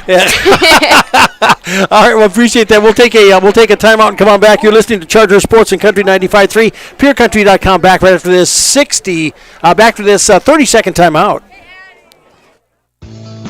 You've always relied on Stewart & Daughters of Oneida for all your propane needs and deliveries, but did you know they also can help you in the fields? Stewart's carries interstate batteries, repair hydraulic hoses, and have a full line of assorted fittings for your oil needs. And don't forget about Stewart & Daughters Card Troll gas and diesel pumps available to you 24 hours. Stewart & Daughters in Oneida for parts, repairs, gas, and propane. And we are back. Hi, DT, along with Lewis Hofer, back with us here once again. So, Lewis, have you got some scores to pass along? Yeah, some scores around the state here. Avon beating Del Rapids St. Mary 28-6. Faulkton and Northwestern going at it. Faulkton winning 36-zip right now. Okay. Hitchcock to Lair beating Sunshine Bible 49-zip. Potter County beating Warner right now 12-7 at the half. Wow, okay. Let's go. It's a big one. Yeah, that's kind of surprising, actually. Tough matchup there. Harriet Selby and Timberlake going at it. Harriet Selby winning that one right now, 24-16. Hanson beating Irene Wakanda, 30-0. DeSmit over DeBrook area, 40-0. 9AA. Yeah, looks like the most of it right now. Okay, all right. Well, that is where we stand as the Chargers get ready to kick it away here to the Raiders deep. Looks like I think that's Gorneau and Collins back there. A dangerous tandem, to be sure, for Coach Kiefer, as it'll be Hepker kicking away a knuckler, and it'll bounce up and catch, and the Raiders will take it down there, 1st and 10 on about their own 37-yard line. So 1st and 10, number 7 for the Raiders, Shiloh Mowry with that recovery. 1st and 10 here as we get ready for second half action. For second half, the adjustments for both teams? Yeah, I try to contain Gorneau if you're Sully Buttes, and Lyman just keep doing what you're doing. Keep stopping the run and doing a great job in the secondary. It's discipline. It's the small things right now, DT, and I'd like to see Sully Buttes run some screens. I would love to see those in the second half here. Yeah, just take away the aggressiveness of that Raider defense. You need to expose that front line of the defense that Lyman has. High backfield, 1st and 10, receiver slot left for the Raiders. Pitch back, they're going to try the left side, and Collins gets around on the outside at the 50, the 45, at the 40, at the 35, and he takes a tackle on head first, and he gets it all the way from the 37 to the Charger 25-yard line. So a 25, 35, a 30, let's see, a 33, make that a 38-yard pickup. 1st and 10 for the Raiders. Now, big play to open up the second half for Lyman. Yeah, we had him stopped at the line too, DT. We had two guys there to make the play. It just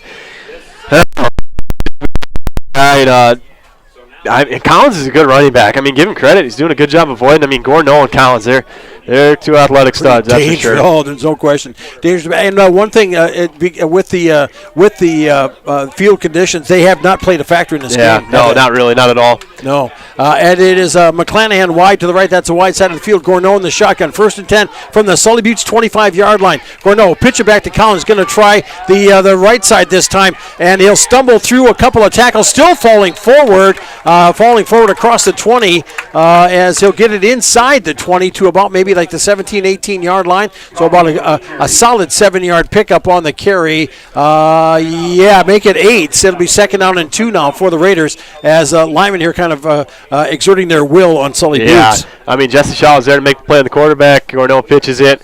Lyman's just doing a good job of hooking our outside linebacker right now, and that outside linebacker is the guy that's responsible for that pitch man. And I guess Collins did a good job of getting the yards that he did out of it. Gorneau in the shotgun. Collins and Mowry next beside him. It takes a snap on 2nd and 2. Has pass sails high, going for McClanahan. Had him wide open, and wide open by that I mean the Charger defenders were front and back of him by like 5 yards. So he had a beautiful window to throw it into. The only thing that it sailed and it falls incomplete. 2nd down and check that now. 3rd down and 3 for the Raiders rather. Yeah, McClanahan's a solid receiver. I mean, he's a good sized receiver out there, and he's just a very good route runner. That's very evident, and he's kind of a ball hawk too. Likes to go get that ball. Yeah, so McClellan will go wide to the right, and it will be Sazu wide to the left, as it will be Gorneau back in the shotgun. And once again, Collins next to him on the left side. Handoff to Collins. He's going to try the middle, and he'll get it to about, he might get close to first down here. No,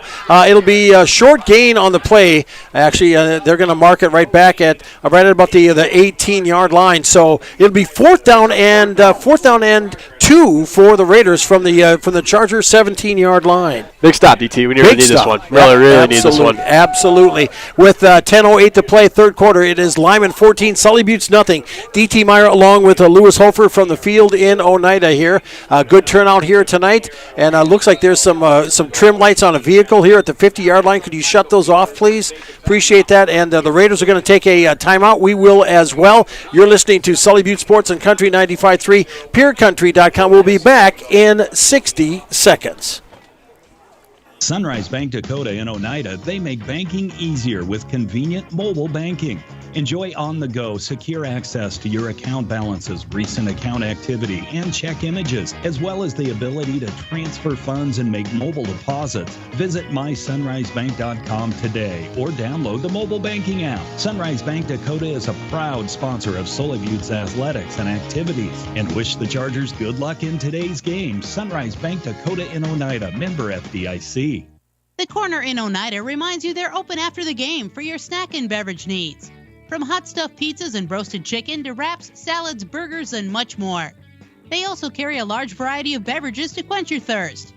The Corner in Oneida has it all, and you'll find plenty of specials throughout the store. Remember, the Corner is open for your convenience after the game. Call ahead for orders. Bus is always welcome. The Corner in Oneida, 258-2400. 258-2400. We are back after the Raiders timeout on 4th and 3, ready to go here. Gorneau in the shotgun. And hard count? Yep. Yeah, hard count, and the flag came in from the sidelines here, and they flinched. The Chargers broke across right in the middle here. So a free first down for the Raiders. After they mark it off, it'll be first and 10 from the Charger, about the Charger 13-yard line. So that one hurt. I think out of all the penalties. That was the first time, yeah. Oh, man, that's I know that's discipline. I know, but that's but hey, good quarterbacks do that. Yep, so that's right. Gorneau has proven that. 2 receivers slot left at pitchback. They're going to try Collins around the left side. Splits his way up the middle and fights his way across inside the 10-yard line, inside the 5-yard, right at the 5-yard line. So about an 8-yard pickup on the carry. It'll be second down and I thought the Chargers had that one hammed up, but no. Wow, Collins is an explosive back. 8 on the carry. That is, he's an impressive runner. Oh, there's no question about it here. So the Raiders here with the lead, 14-0, trying to add to it with 9:25 to play in the third quarter in Oneida. As Lyman now once again inside the 10-yard line. It'll be second down and 2 for the Raiders here now, as Gorneau will go under center with an eye backfield. Pitch back to Collins trying to middle. He'll fight his way through forward and in for the touchdown for the Raiders. But we do have a flag in the backfield. So we'll wait and see what we've got going on here, and we do have a hold on the Raiders, so that'll march that back. So it was Collins actually trying the right side rather. I believe he was off guard on the right side, right between guard and center. Yeah, I kind of looked like he was on that right side, ready through the flag. And yeah, I don't know, somebody hit the ground the wrong way. yeah. So away we go. We will check and. See here now as the ball gets marched back to the 19-yard line. It'll be second down and about 14 here now for the Raiders from the Charger 19-yard line. They can get a first down without getting a touchdown if they get it down to about the 2.5-yard line. Gorneau gets the play from the sidelines, hustles the team up as he's watching the officials, getting ready to count it off. Under center, eye backfield, takes a snap, rolls to his right, rolling, and slips a tackle and throws it back in the end zone and just throws it away, really, out of harm's way, so nobody could get to it. It'll be third down and about 15 for the Raiders, back from the Charger 19-yard line. I really like the play call there that Lyman's got. It's just trying to roll out your speedy quarterback, see if he I mean, if he needs to, he can just take off. But had a couple of receivers. I think there's just 2 guys on routes there, and neither one of them are open. Just has to throw it up the back of the end zone. Sully Butte's on the great coverage. They did a good job covering that time, too. Yep. Yeah. So, and with the incompletion, stops the clock at 8:34 of the third quarter. Lyman 14, Sully Butte's nothing. D.T. Meyer along with you as we've got a flag. Intentional grounding and a loss of down. Yeah, I was kind of wondering about that. I guess it's. I thought he had one in the vicinity. It's kind of the specifics part of it. I think you're outside of the pocket, but I think his nearest wide receiver is like 10 yards away too. So intentional grounding it is. Okay, so the officials with the call. It'll be third down and about 20. It's balls back at the Charger 25-yard line. So third down and 22 for the Raiders now from the Charger 25-yard line. They'll break the huddle. They'll send Saju wide to the left as McClanahan wide to the right. In the back, it's Gourneau in the shotgun. Next to him is Collins on third down and long. Takes a snap, looks to his left, now to his right. Throws it into the corner of the end zone. Defender, the receiver ran past the defender. The ball sailed high, incomplete. It'll be fourth down and 20. Fourth down and about 25 now for the Raiders.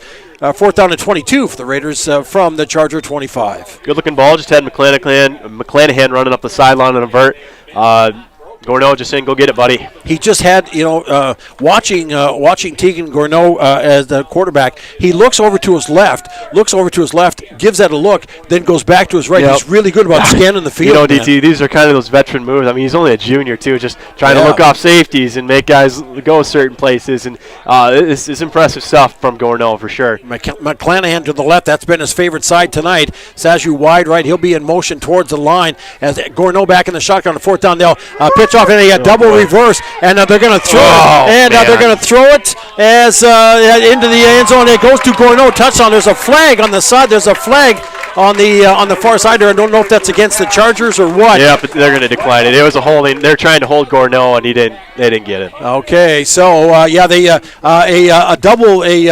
flea flicker, if you will, as Gourneau broke it in the end zone, caught the pass, scored the touchdown, and it'll be a hold on the Chargers. They'll decline it. It'll be a touchdown. Result of a touchdown, a 25-yard strike, as the pass went from McClanahan to Gourneau at 8:20 of the third quarter to make the score 20-0. Lyman leading Sully Buttes. Very well designed play. What did they do? They went to Sazu on the jet sweep there, and Sazu to McClanahan on going the other way. And Gourneau just did a great job of finding the way through all those linebackers being held by, I think it was 2 guys kind of holding them down, and still ended up making the play, and they declined the penalty, and they took the touchdown. Yeah, get ready for the 2-point conversion here now. Pitch back. They're going to try Collins around the left side. He'll just good forward lean, gets it into the end zone. Efficient, nothing fancy, and it's 2 points, and it's 22-0. Lyman leading the Chargers with 8:20 to play in the third quarter. You're listening to Charger Sports on Country 95.3, PureCountry.com. We'll be back in 60 seconds. This fall, sip on a warm, soothing apple cider and bathe in the radiance of the changing colors before you smash that hot mug on the driveway and join First Dakota to bank some noise for fall sports. Stop for goal line stands, holler for a game-winning ace, and go berserk for a chip in from the rough. Let's give the home team all we've got. Bank some noise with us at First Dakota National Bank. Open a new account online today at firstdakota.com, member FDIC. Looking for your next new or used car, truck, or SUV? Then go no further than the comfort of your own home. Shop online at lambmotor.com. On lambmotor.com, you'll find the vehicles Lambs has in stock. You can schedule a test drive or your vehicle's next tune-up, all online. New or used, shop for it all online, anywhere you are. Lamb Motor has the right vehicle for you. Lamb Motor in Oneida and online, lambmotor.com. Welcome back as the Chargers here in a hole here, 22-0 now with 8:20 to play in the third quarter. D.T. Meyer along with Lewis Hofer here, and the Raiders have got a lot of talent here, and the Chargers here right now. they're close, but they're just not able to finish. That's a good way to put it, DT. It's just they're close on so many different aspects, and from so many different aspects of this game. I mean, just small little things that Gorno and Collins are exposing and doing a good job of making plays right now. It's just you got to close up those gaps. Arkoran fields the kick on a line drive shot, and he'll bring it back up to about the 30. He'll bring it back up to around the 35-yard line. So the Chargers will start 1st and 10. Good field position here. This is an important series here now for Sully Buttes offensively. Yeah, if you're Sully Buttes, you really got. I mean, you got to put them together all the time. But this is an important drive to put it together. I mean, this is kind of where guys start to get a little mentally frustrated sometimes, but I mean, this is where your senior guys need to come together and bring everybody together. As Hepker in the shotgun takes the snap and is going to try the middle of the line, and the Raiders plug that one up too sweet after a couple-yard pickup. It'll be 2nd down and 8 now for the Chargers from about their own 37-yard line. And are you kind of surprised that they haven't been trying to rear back and put it on the field as far as passing? Yeah, I mean, I'd like to see something like that, DT, but I mean, the secondary for Lyman is doing a good job, but we have yet to see a screen here, DT, and I'm telling you, I would love to see one. Expose that D-line a little bit more. Whitler is wide to the right, as I believe that's looking over on the other side is Ferris, and Hepker will take the snap as he'll fight it forward and get it up to about the 40-yard line, so actually 39-yard line, so about a 2-yard pickup. Looking down at a 3rd down and 6 now for the Chargers from their own 39-yard line. Good containment on the play by the Raider defense once again. Yeah, the front line for Lyman is just doing a good job right now of breaking off those blocks and making the play. Yeah, so with that, Chargers break the huddle. Looking at a 3rd down and 6 now from their own 39-yard line. Whitler wide to the right, far side. I believe that is Ferris, as Hepker back in the shotgun on 3rd down and long as they're looking the pass, they're looking the snap. Oh, and through the hands intended for Marshall Whitler. Hit him on the hands going up there, but I think he put his hands down to try to cushion himself from the fall. Takes his hands off the ball, falls. The coverage on the play by Sazu falls incomplete. It'll be 4th down and 7 here now. Or do we have a flag on the play? Did I miss something? No, I don't think there's any flags on the play right now. Okay. I will go back to that, DT, though. The slant route, I mean, that is not. Let me repeat that. That is not an easy route to cover. Sazu did a very good job of covering that slant route there. It's a great play on the ball. It was very impressive. The officials are talking to the they had a procedure penalty against the Chargers here. I'm not sure if somebody wasn't up on the line. Yeah, they must not have been there. Must on the line there. The Raiders declined it, so it'll be 4th down and 6 for the Chargers from their own 39-yard line. So it'll be punting situation as it'll be Brent Hepker, as Landon Hepker gets ready to kick it away here now. And Gorno will go. He'll drop deep and around about his 35 as Hepker goes back and awaits the snap. Good snap, stepped in, driving kick, and hits at about the 40. Takes a Charger bounce and roll, and Gorno does the smart thing and stays away from it and dies, finding it about the 28-yard line. So the Raiders will take over 1st and 10 on their own 28-yard line with now 6:33 to go, 3rd quarter. Lyman with the lead, 22-0.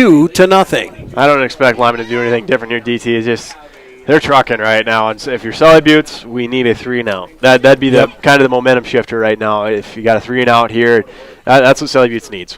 Yeah, we are. Let's see, we're approaching here 8:36 here now, and the clouds. There's still clouds hanging around, but no rain. No. We'll look at that radar when we get an opportunity. But Lyman lines up here 1st and 10, and as it'll be Gorno back in the shotgun, receiver wide right and left, and then right passing it goes to McClanahan, catches it on the left side, as he will get it taken down. With the reception at about the 35-yard line. So about a nice 7-yard pickup on 1st down for the Raiders. And it'll be 2nd down and actually the 6-yard pickup, 2nd down and 4 for Lyman on their own 34.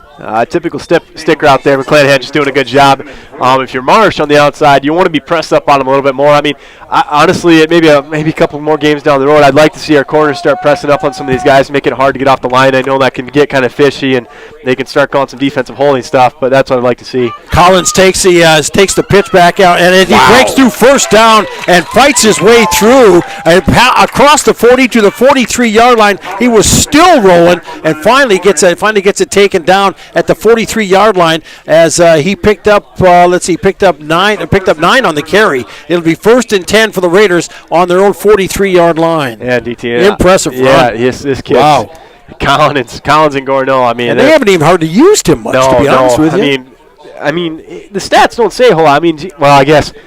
Yeah, Collins got 13 carries for 103 yards right now, but Gorneau, I mean, doesn't have any carries this half, but he's just all over the place. Receiver slot right, a handoff to Collins, trying the right side, first down, fighting his way for a first down, a 10-yard pickup, and right now it is Collins right, Collins left, and this time it was Collins right, good for a 10-yard pickup, 1st and 10 on the Charger 47-yard line. Wow.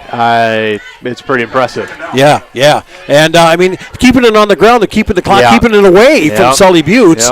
With now under 5 minutes to go, third quarter, the Raiders with the lead, 22-0, as it'll be McClanahan wide to the right, eye backfield. Gorneau will be under center. He'll call his own number, gets pushed forward and still fighting his way forward, and goes down at inside the 40, down to the 35-yard line from the, as he picks it down from the 47. So what, a 12-yard pickup on a quarterback sneak?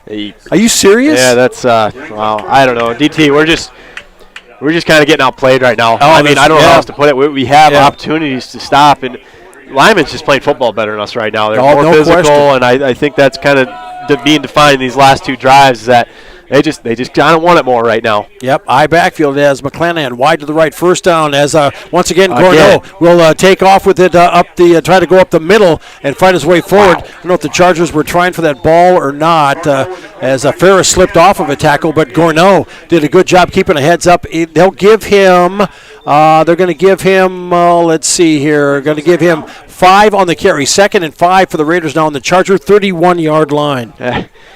All right, why not? Go do it again, I guess. If it worked once, try it again. Yeah. I mean, they're keeping everybody pretty much in tight with 3:55 to play. Third quarter, Raiders leading 22-0. 2nd and 5. They'll hand it off to Collins this time as he'll fight his way forward, and he'll have enough for first down yardage as he gets it inside the 25 down to about the 23-yard line, 1st and 10. So a pickup on the carry of about, he picked up about 7, so it'll be 1st and 10 for the Raiders on the Charger 23-yard line, and Lyman right now pretty much forcing their will on the Chargers, right? This is just a basic drive. I mean, dive left, dive right. Collins, I mean, where's he going? And then we're going to sneak Gorneau up the middle. I mean, they're doing what they want, DT, and they're doing it with ease. Oh, they really are. As it'll be Mowry and Collins behind Gorneau as the junior quarterback under center pitches it back to Collins, right side this time, fighting his way forward into the secondary, and a touchdown-saving tackle, but that was actually, I think, by number 17 by Gavin Barber, but it held him out of the end zone, but there is a flag on the play. Holding. And that'll be hold against the Raiders, so that one will come back as the flag was sitting back at around about the 27, 28-yard line. And so Coach Kiefer is talking to his quarterback Gorneau, and really, I'm sorry for saying this, but right now the Raiders' biggest enemy is themselves. If they make a mistake, the Chargers just have not been able to slow them down. I mean, in these situations, DT, I mean, how many of these we've seen? We're in what? 1st and 20 right now, and they've capitalized on all of these. I mean, I think they had 2 3rd and 20s where they both capitalized on, and we just got to get a stop here. Gorneau in the shotgun. He'll pitch it back to Collins, trying the right side. He's got room. As he gets into the secondary, fights his way forward up to across the 20 as he'll go down there as he went back from about the 37-yard line up to about the 20. Let's see. They're going to mark it up to about. He might be close to first down yardage because they get first down as the ball is marked inside the 20 down to the 17-yard line. To the 19-yard line. So it was about an 18-yard pickup, 1st and 10. And the Chargers are going to take a timeout here, catch their breath with 2:35 remaining third quarter. Lyman with the lead, 22-0. You're listening to Charger Sports on Country 95.3, PureCountry.com. We'll be back in 60 seconds. At Purus, we play to win, which led to being named the most innovative food company of 2021. For over 30 years, we have worked to develop the highest quality peas for plant-based protein on the market, which is sourced from several South Dakota farmers. Our alliance with farmers allows us to build a safe and secure food supply in the United States. Join our Herald production team and make moves, because at Purus, it's not just a job, it's a career. Apply online, PULIS.com. Purus, born and bred in the USA. Whitler Seed Farm in Agar, and now a second location near Oneida, has high-quality certified seedweed ready for this planting season. Jesse and Sherry Whitler and their family are proud supporters of the students and athletes of Sully Buttes and wish them all the best this season. Whitler Seed Farm is the industry leader in variety selection, seed treatments, and their loading facilities are second to none. Visit www.whitlerseedfarm.com or give Jesse a call at 258-2431 today to put a wheat planting plan together for your farm. With now 2:35 to play in the third quarter, the Raiders now looking at a second down and 7 from the Charger 19-yard line. Gorno pitches back to Collins, strips a nice tackle in the backfield on the play there. Jesse Shaw with the stop, along with brother Jordan here on the stop, and no gain on the play. It'll be 3rd down and 8 for the Raiders. The ball's back on the 20. They actually lost a yard. Yeah, that's the play that they needed right there. The Shaw brothers are coming in and making a play. That's what we need right now. We need those two guys to step up and start making plays for us and get off these blocks. I mean, sometimes you can't rely on the guy behind you. You just got to do the extra work up front. And I'd like to see the Shaw brothers really kind of get after a little bit more here. Sazu and McClanahan wide to the left. That's a wide side of the field. Gorno back in the shotgun. Looks to his left.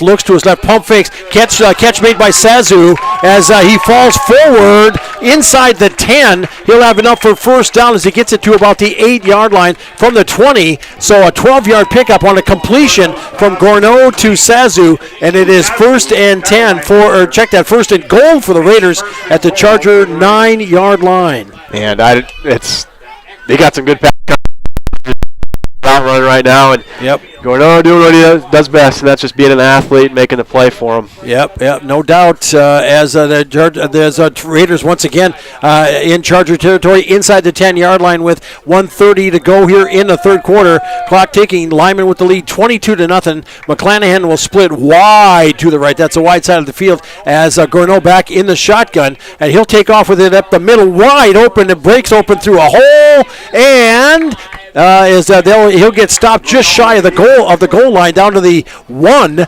So about an 8-yard pickup. It'll be 2nd and goal for the Raiders at the Charger 1-yard line. Wow. Okay. So the Raiders here once again here just letting things. The offensive line for the Raiders is doing a good job up front. They're doing a lot of pulling and kind of some stunts up front that I could see on that one there, DT. And their line's doing a great job right now. Gorno quarterback sneak into the end zone, touchdown Raiders. As Gorno a 1-yard sneak at 48 seconds of the third quarter to make the score 28-0. Lyman leading Sully Buttes with again 48 to play here, 48 seconds left in the third quarter, and right now, the Raiders without question in control. Man, yeah, this is a solid ball club, DT. These guys are executing very, very well, and they got the playmakers to do it too, which is very cool. Yeah, to make it now 28-0 as the Raiders line up for that 2-point conversion to make it to try to go to 30-0. And the Raiders here, no rush, no hurry. I mean, they seem well versed in their offense. As Gorno will turn it up the field, slipping a tackle, still fighting his way across, gets it across the line. 2-point conversion, Gorno, and just like that, it is now 30-0. It is Lyman leading the Chargers. You're listening to Sully Butte Sports on Country 95.3, PureCountry.com. We will take a 30-second timeout and come on back with more right after this. As community bankers, Bank West employees are deeply committed to supporting local causes, growing the local economy, and creating local opportunities. At a time when you can bank anywhere, we hope you choose Bank West. We'll be your financial partner for the long haul, helping you and your community achieve financial success. Bank West. Convenient, connected, committed. Member FDIC. All right, we are back. By the way, the winning ticket, the number is 813-613, 813-613, $192 in that pot. Nice jackpot tonight. So come on up to the press box to collect your bounty. Congratulations, ticket holder 813-613, and the senior class thanks you for participating in the 50-50 tonight here at the field here. So 1 week from tonight, Chargers back on their home field, taking on the Stanley County Buffaloes, and we'll have that for you. 7 o'clock kick, 6:40 pregame. By the way, first Charger action next week is volleyball on Tuesday night. Sully Butte's girls at home taking on the Ipswich Tigers, and we'll have that one for you with a 7:15 first serve, 7 o'clock pregame. Back underway here now with 48 seconds to go. Collins will kick it away. A high boot, sails high. Back to catch it. There is Ferris.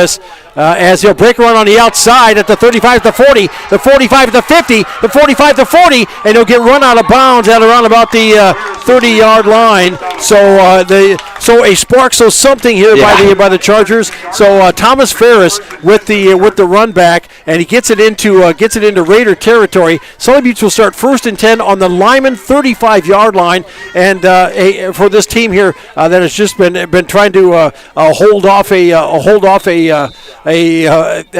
a big charge. The Chargers get a little. They get a little bit of a spark from that play, and we have an officials timeout here. I think it's an officials timeout for water, maybe. With 38 seconds left to go in the third quarter. That's interesting. Okay, we'll try to get. By the way, that 813-613 is the number, that winning ticket number. If you have a ticket, 813-613, $192. 3613. Come on up to the press box and claim your. It's a nice jackpot tonight. So come on up.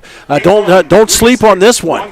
And for the Chargers here, see if they can get something going. They have 38 seconds left to play here in the third quarter, as they trail in this one 30-0 to the Lyman Raiders. And after the timeout here on the field, we'll see what can transpire here for the Chargers. You know, I know they've been so used to just handing it off and getting 2 yards. Yep. No, that was a great run back by Ferris. It'd be nice to see him capitalize on it here. I mean, great field position right now. So really like to see him just get in the end zone here. Yeah. So 2 receivers wide to the right as Hepker back in the shotgun. 1st and 10, and a procedure penalty on the play by the quarterback.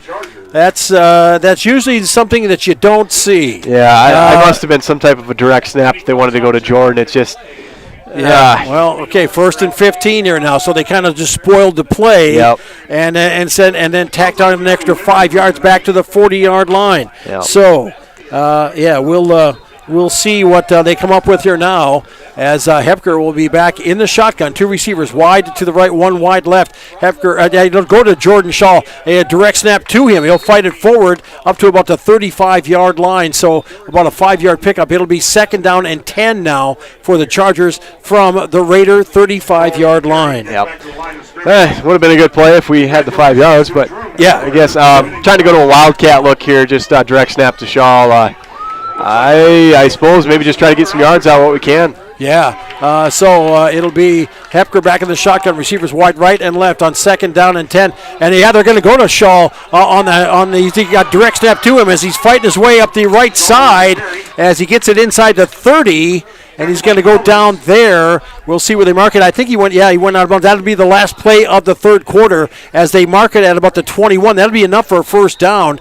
So he picked up a nice pickup, 13-yard pickup. So 1st and 10. That's the end of the third quarter. After 3 quarters, Lyman, the Raiders, leading the Sully Butte Chargers 30 7-0. You're listening to Sully Butte Sports and Country 95.3. PureCountry.com. We'll be back in 60 seconds. Teamwork is important to Barber Chemical in Oneida. With a full-time agronomist, sprayers, and licensed applicators, they have the team to get the job done. Their fully stocked warehouse will always have the latest products and technology available. Service, quality, and efficiency. That's the game plan at Barber Chemical. See Barber Chemical for all your soil and tissue sampling needs. Good luck, Chargers, from your teammate, Barber Chemical in Oneida. Before or after the game, get together with friends at the Blue Goose in Oneida. The Blue Goose has a relaxing atmosphere, and it's a great place to talk about the game. Not only that, but you can see info and pictures of past teams and players. It's history with the focus on the future. Be sure to kick back with friends and coworkers at the one spot that has it all. The Blue Goose in downtown Oneida. Proud to be a supporter of Sully Butte Sports.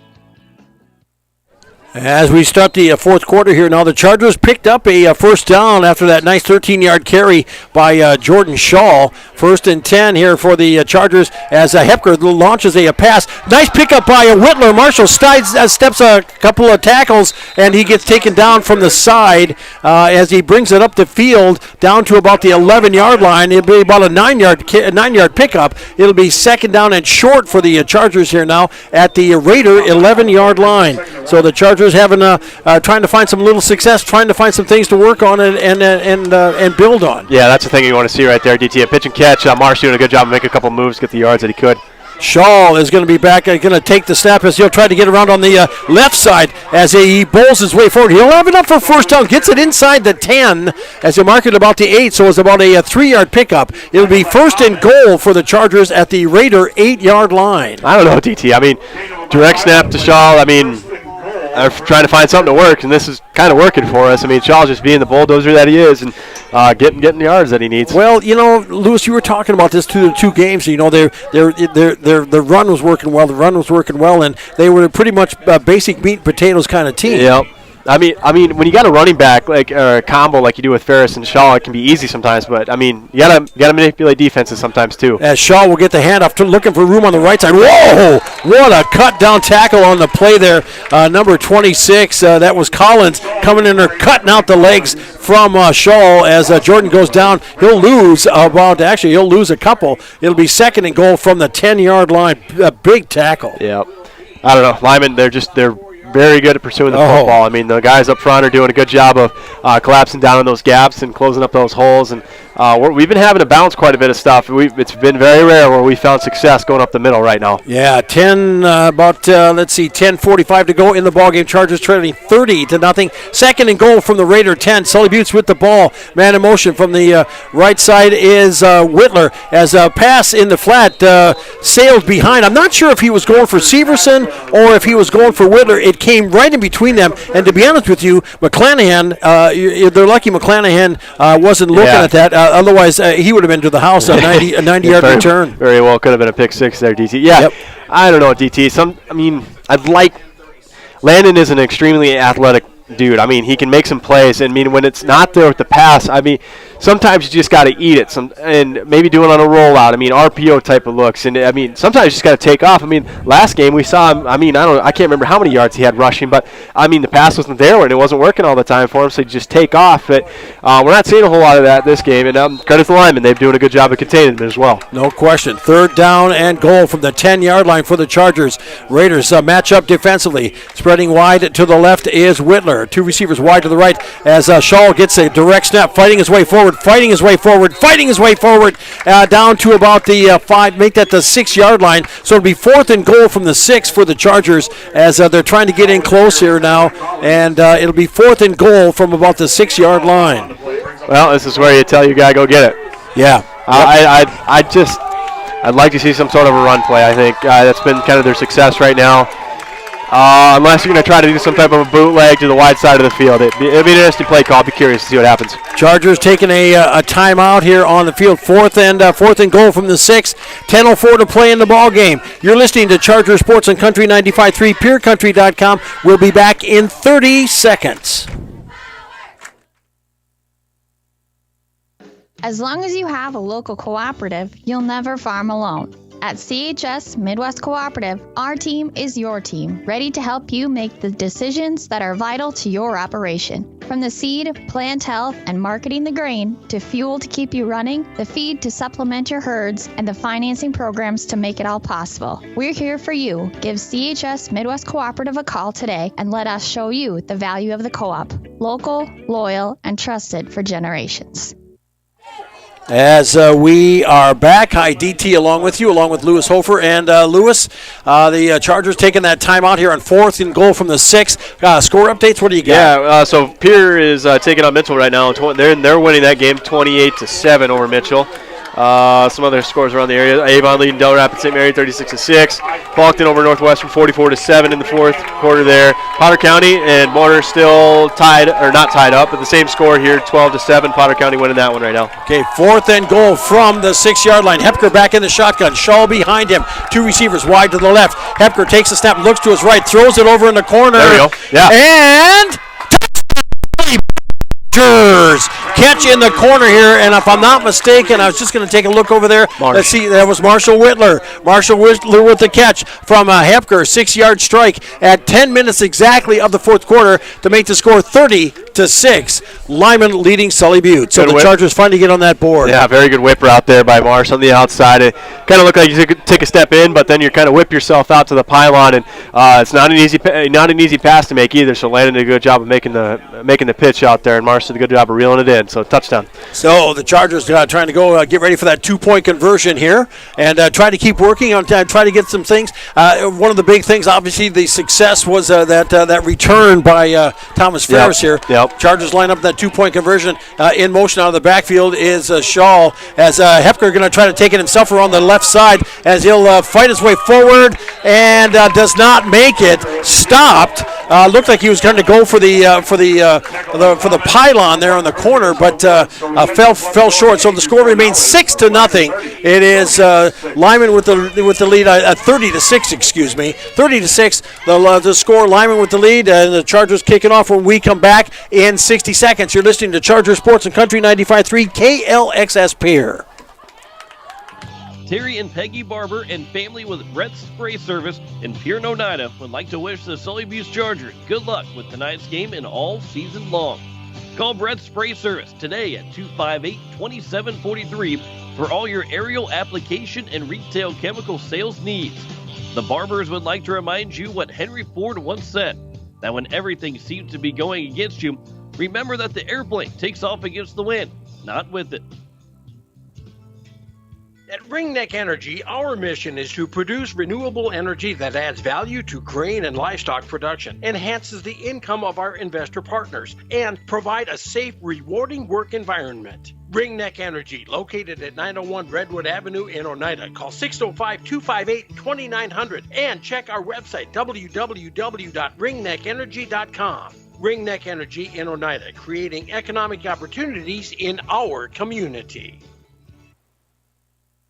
Welcome back, DT, along with Lewis Hofer here, and Lewis here, the Chargers. It was nice to see them get to finish. Nice to see them pick up a couple extra points, but the extra point on that one. But they got on the board at least. By the way, there is that.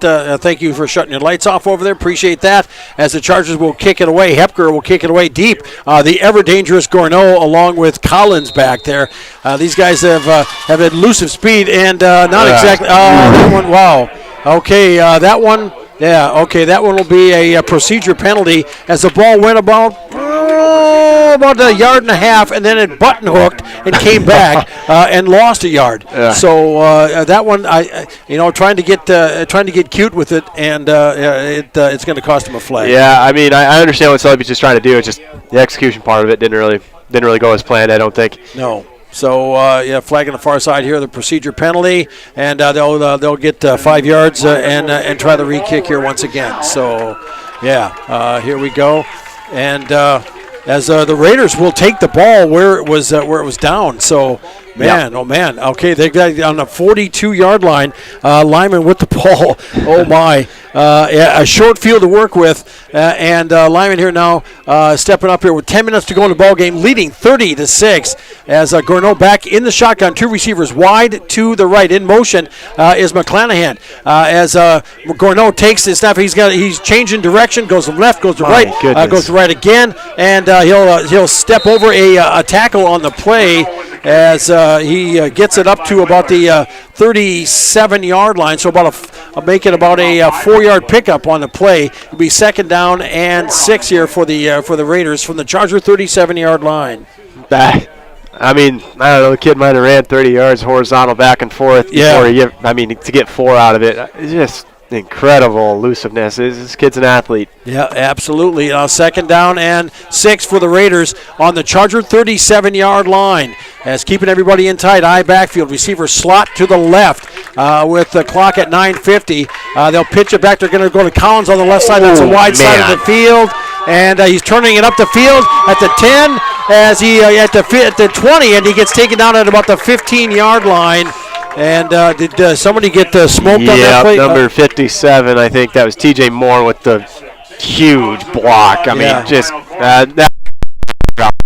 that heck of a block. Took care of business there. First and 10 for the Raiders. The ball is on the Sully Buttes 22-yard line. So a pickup of 15 on the carry. So 1st and 10 here now as Collins scooted around that left side, and the Chargers finally had to track him down. But boy, good blocking and good execution by the Lyman Raiders. As Gorneau will get under center. He has an eye backfield. We have Mowry and Collins behind him. Receiver slot right. Pitch back to Collins. Trying the middle of the field, stepping forward, fighting as he gets it inside to around about the 10 is where he is going to go down about the 10-yard line. So let's see here, about it's about a 12-yard pickup. So it'll be 1st and goal for the Raiders as the ball is right at the Charger 10-yard line. Nothing fancy on that. There's really nothing fancy. This kid is he's a physical, fast, quick, downhill running. I don't know. He knows how to run the football. Yeah. I mean, I will not be surprised to see this guy at the next level if he wants to go. Yeah. He's got a great forward lean. Yep. Yeah. He's a very solid player. Yeah, and they got a quarterback, Gorneau, they're going to get another year out of after this year. 1st and goal. Pitch back to Collins in the middle. 10, 5, in. As a 10-yard run by Collins at 9:01 of the 4th quarter to push the score 36-6. Lyman leading Sully Buttes, and Colton Collins looking at everything he has built up to be tonight. My goodness, you usually see players kind of slow down as the game goes on, but this kid, I'm not kidding, has sped up. I mean, as the game has progressed, this is just incredible display of football talent here. This is Collins. He's fun to watch, I guess. Yeah, there's no question about it. And the Raiders have definitely, they got to the quarterfinals in playoff. I think that sounds right. Yeah, it'll be interesting to see how deep they can go this year. Yeah. So for the 2-point conversion, Gorneau rolls back. They got a man wide open as catch made in the end zone. 2-point conversion is good. No good. He's out of bounds. Oh, he's out of bounds? Yeah, it looks like the official. Oh, okay. So it was a hold on the Raiders. So the conversion is no good. Score remains 36-6. Lyman leading Sully Buttes. 9:01 to go in the ball game. You're listening to Charger Sports on Country 95.3, PureCountry.com. We will be back in 60 seconds. Koenig of Oneida, Pierre, and Winter has provided our services to growers of South Dakota for over 50 years. We focus on providing our customers with the products, services, and attention to detail that each farmer needs to succeed. For your individual needs of custom fertilizer, chemical, soil sampling, seed sales, and treating, stop in and see us at Koenig with offices located in Oneida, Pierre, and Winter. Do your shopping where your dollar buys more at Don's Food Center in Oneida. Don's carries a wide variety of groceries, fresh meat and produce, health and beauty aids, snacks and dairy products, and lots more. Everything you need served up with the friendly smiles of folks you know. Don's Food Center, where parking is convenient, shopping is easy, and your time a priority. Open till 7 p.m. Monday through Saturday and till 9 on Thursdays. Don's Food Center, Oneida. We are back as D.T. Meyer along with Lewis Hofer. And Lewis, the Raiders getting ready to kick it off here, leading 36-6 here with 9:01 to play here in the ball game. Just looking across here at the field here to see if I could pick up Coach Seffner. I don't see him there. He was assisted off of the field earlier here, but have still not had any word here on it, and hoping to hear something. But he came off under his own power as Ferris catches the kickoff, trying to turn it away up the middle, and he'll somersault forward as he'll get it across the 30, about to the 34-yard line. 1st and 10 for the Chargers on their own 34-yard line. So we're hoping for the best with Mark. Yeah, definitely thoughts and prayers go out to him and his family. I know we've had some complications in the past. Hopefully it's nothing anything too serious. No. So we here it is now 36-6. Lyman with the lead over Sully Buttes. The Chargers are coming out here now with 8:56 to play here in the ball game. They'll start 1st and 10 back up their own. Actually, they're gonna, let's call it the 33-yard line. As two receivers wide to the right. That's the wide side of the field. As Shop as Jordan in motion, and as Hepker is going to take it, he'll dump it. Tried to dump it over on the right side there, and it was kind of like a shot put shovel pass. And either way, any way you describe it, it didn't work. Yeah. So it falls incomplete, 2nd and 10, and that stops the clock. I mean, those are the types of plays you want to see from him. I mean, kind of having to roll out. I mean, the pocket breaks down. He's having to roll out, and we're going to have to go into scramble drill with your receivers.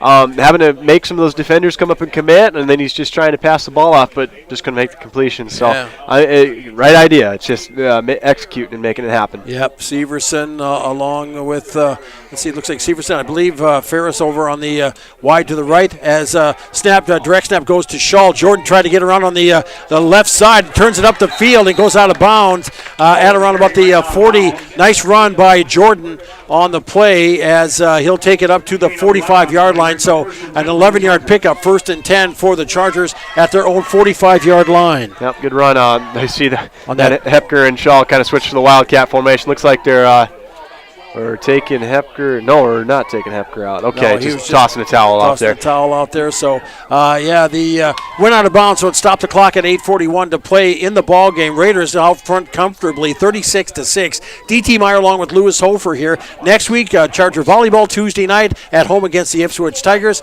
Home Friday night, Charger football taking on the Stanley County Buffaloes. As two receivers wide to the right, that's a wide side of the field. As it is Shaw back in the shotgun. Takes the snap, sidesteps one tackle. We got a flag coming from the backfield there, and that's usually holding territory, or what do you think?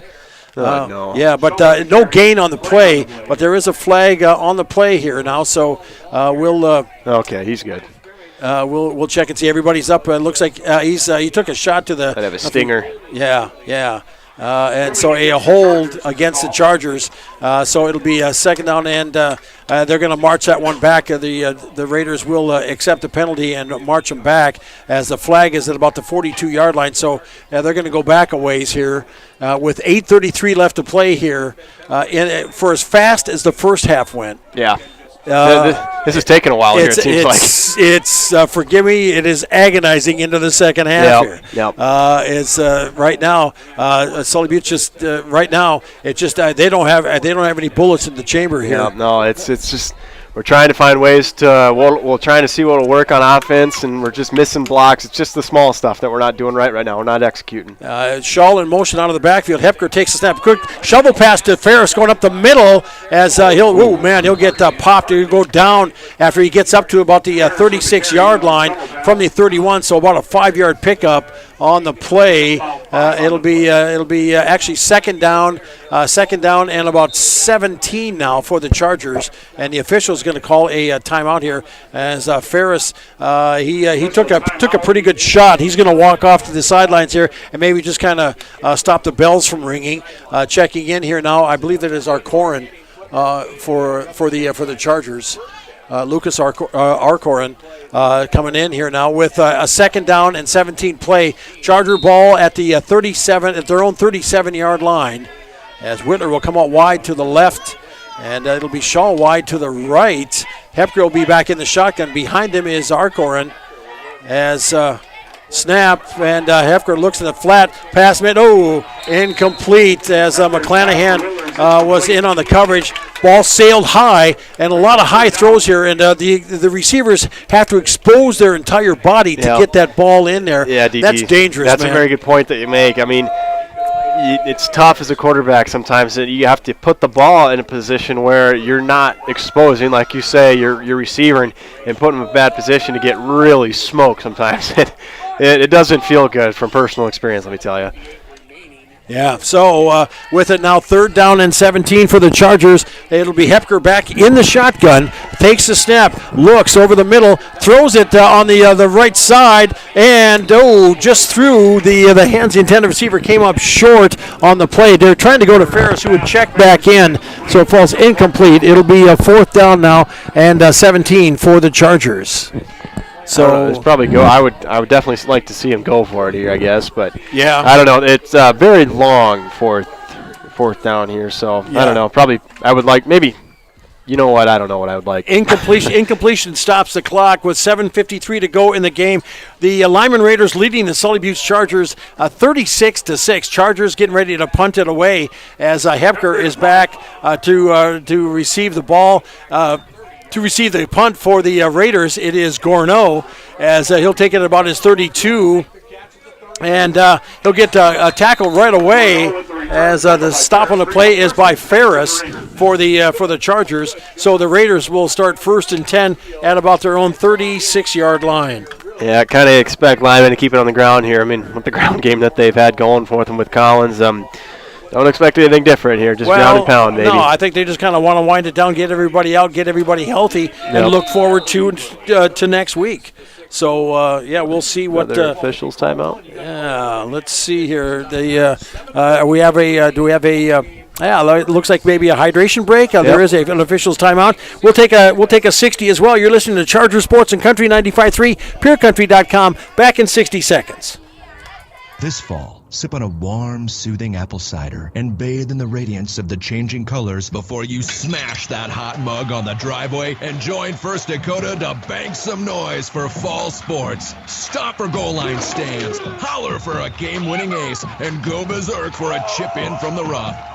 Let's give the home team all we've got. Bank some noise with us at First Dakota National Bank. Open a new account online today at firstdakota.com, member FDIC. Are you having people over for the big game? Maybe you're getting ready for tailgating. Get all your grilling supplies at Brock's Butcher Block in Oneida. Brock's Butcher Block has it all, from steaks and cottage bacon to pickled eggs, a large variety of brats, and so much more. With a variety of cheese and lumberjack grilling pellets, Brock's Butcher Block has everything you could possibly need for your barbecue. Have the best tailgating party with the best food from Brock's Butcher Block in Oneida. Go Chargers! All right, we are back. D.T. Meyer along with Lewis Hofer here as the Raiders now 1st and 10 from about their own 36-yard line. Receiver slot right, pitch back. They're going to go to Collins, and they're going to fight their way up the middle. He'll get it up to around the 40-yard line, so 41 is where they're going to finally mark it. So looks like about maybe a 4-yard pickup on that. 4-yard pickup on the carry. It'll be 2nd down and 6 now for the Raiders on their own 41-yard line. Man,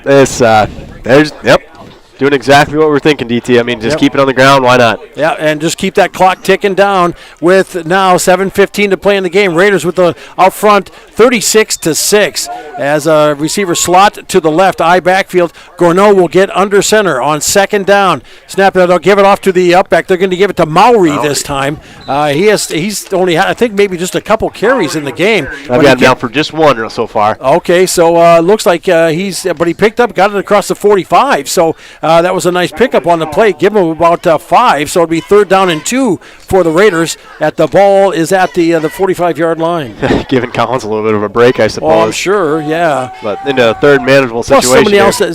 Somebody else just to look at. Yeah. I mean, get the young guys involved a little bit. I mean, Mallory's only, he's a senior too. Never mind. Corneau will keep it. He'll get enough for 1st down as he's fighting his way forward across the 50. Finally goes down there at the Charger 49-yard line. So a pickup, they give him a pickup of 5 on the carry. It'll be 1st and 10 for the Raiders as the ball is at the Sully Buttes 49-yard line. And Lyman just going to get a steady dose of dive left, dive right. Yep. Yeah. DT, and props to Lyman's front line. I mean, they're doing, they're doing a great job. Business. Up front there, T.J. Moran at one guard, Louis Thury at center, Gunnar Johnson at guard. As handoff to the handoff once again to the handoff to Maury again as he gets it to the 45 after a pickup of about 3 on the carry. It'll be 2nd down and 7 for the Raiders now on the Sully Buttes 45-yard line.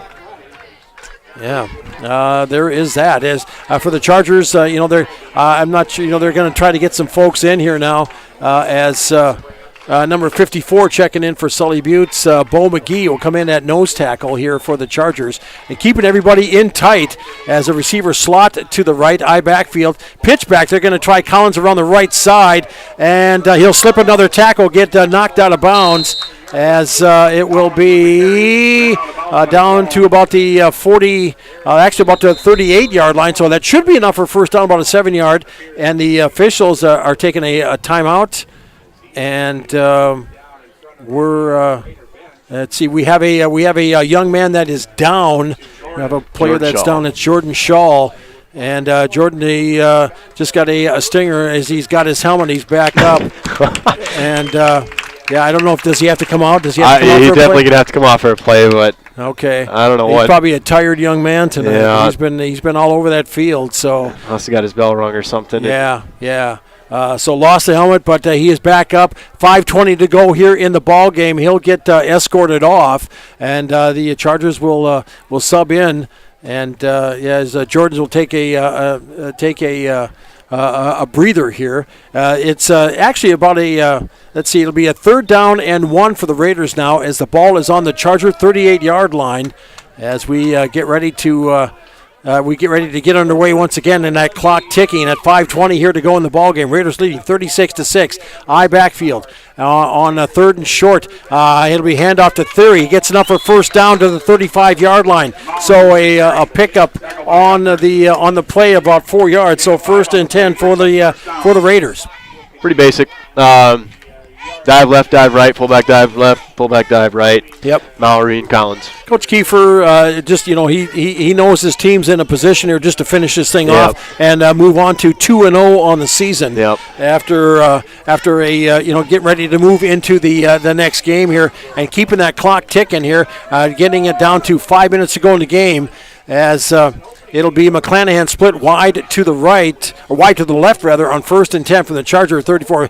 Pitch back, it's going to Collins, tripped up, and he'll go down after a couple-yard pickup on the carry down to about the 33-yard line.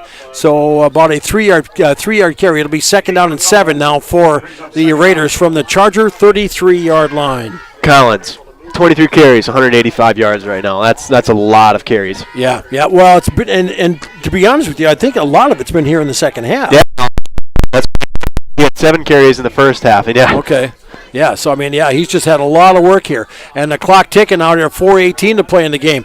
2nd down as they'll pitch up to Collins here, trying again, fighting his way forward across the 30, down to around about the 27-yard line. He's just shy of 1st down yardage, but he did pick up as he goes. Let's see. He'll pick up. They're going to give him about 5 on the carry. It'll be 3rd down and 2 for the Raiders now on the Charger 27-yard line. Yeah.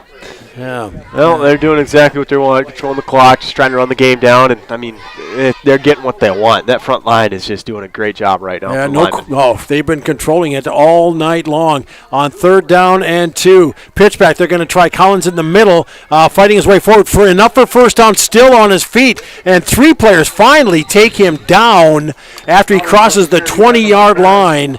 And, it'll be enough for first down. So he took it down from what is it, like a 7-yard pickup? So 1st and 10 for the Raiders on the Charger 20-yard line. My goodness. Yep. Clock here now with 3:20 to go in the game. And the Raiders here are just going to Gorneau coming over, taking his time to get the thanks for adjusting that. Appreciate that. Yeah. Thank you. I apologize to everybody watching the stream tonight. I'm on the camera. Check it out check out YouTube at Country 95.3 Sports, and you can watch it here with us online. DT Meyer along with Lewis Hofer from the field as Gorneau back in the shotgun now, as he'll just take it up the middle, and he'll go down there. Good tackle on the play by the Chargers as Chase Yellowhawk with the stop. And it'll be no gain on the carry. It'll be 2nd down and 10 for the Raiders at the Charger 20-yard line. And the clock's still ticking away here with now 2:35 to go in the ball game. Raiders leading 36-6, and looking to go to 2-0 in the young season. Chargers looking at dropping to 2-1, their first loss of the season. Yeah.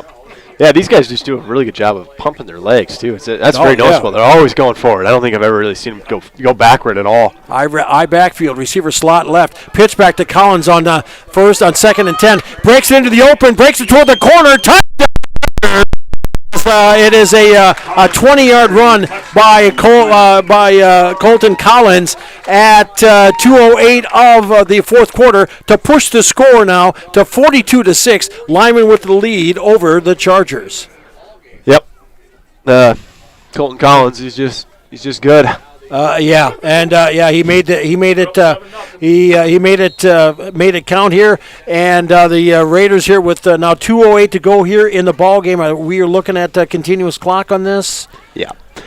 With just to kind of wind it down here, the Raiders are just putting the icing on the cake, coming up for the 2-point conversion here now with an I backfield. Gorneau will go under center. They'll hand it off to the up back, and dancing his way in is number 7. That is Shiloh Mowry with a 2-point conversion to make it now 44-6. Lyman leading Sully Buttes. You're listening to Charger Sports on Country 95.3, PureCountry.com. We'll be back in 30 seconds. You can make your home sweet home even sweeter with a whole home Wi-Fi network. Enjoy Wi-Fi internet service in every room in your home with Venture Communications 100% fiber optic internet services and managed Wi-Fi. Eliminates usage of your mobile data plan when you are at home. Ask about Venture's managed Wi-Fi router to enhance your internet experience and enjoy Wi-Fi in every room in your home. Contact Venture Communications at 605-852-2224 or go to venturecom.net. Welcome back next week here on Country 95.3 Tuesday action, volleyball action. It'll be the Ipswich Tigers in town, and Ipswich has got a great start to their volleyball season. We'll have that one for you. Hope you'll be able to join us for that. Yours truly, DT, as the Chargers get ready to receive a kick. 1 week from tonight, the Chargers back on the field here now, as they'll be taking on the Stanley County Buffaloes. And Stanley County coming in, they lost earlier this afternoon to Bonham. So the Buffaloes here with a lot of talent, a lot of athletes here will give the Chargers all they can handle, and then some. I'm sure that definitely will not be an easy task for us next week. DT, they're a solid ball club, and we'll have our hands full, that's for sure. Yeah. So Collins ready to kick it away deep for the Chargers. It looks like Ferris and Whitler, as he'll kick it away and sail it high as he's going towards Ferris with the catch at around about the 20-yard line. Starter steps and finds his way down in good coverage on the play by number 12, Kellen Griffith, a sophomore for the Raiders. So it'll be 1st and 10 here now for the Chargers at about their own 30-yard line. So 1st and 10, and they'll wind that clock and just count it down here now as the Chargers coming out here. Do we have a timeout here? The Chargers coming to the sun. It looks like we're just bringing in the young guys now. Okay. So the Chargers are gonna get a chance to sub down here And the Chargers are going to take a timeout here as they'll start from the 30. I tell you what, we'll keep it here.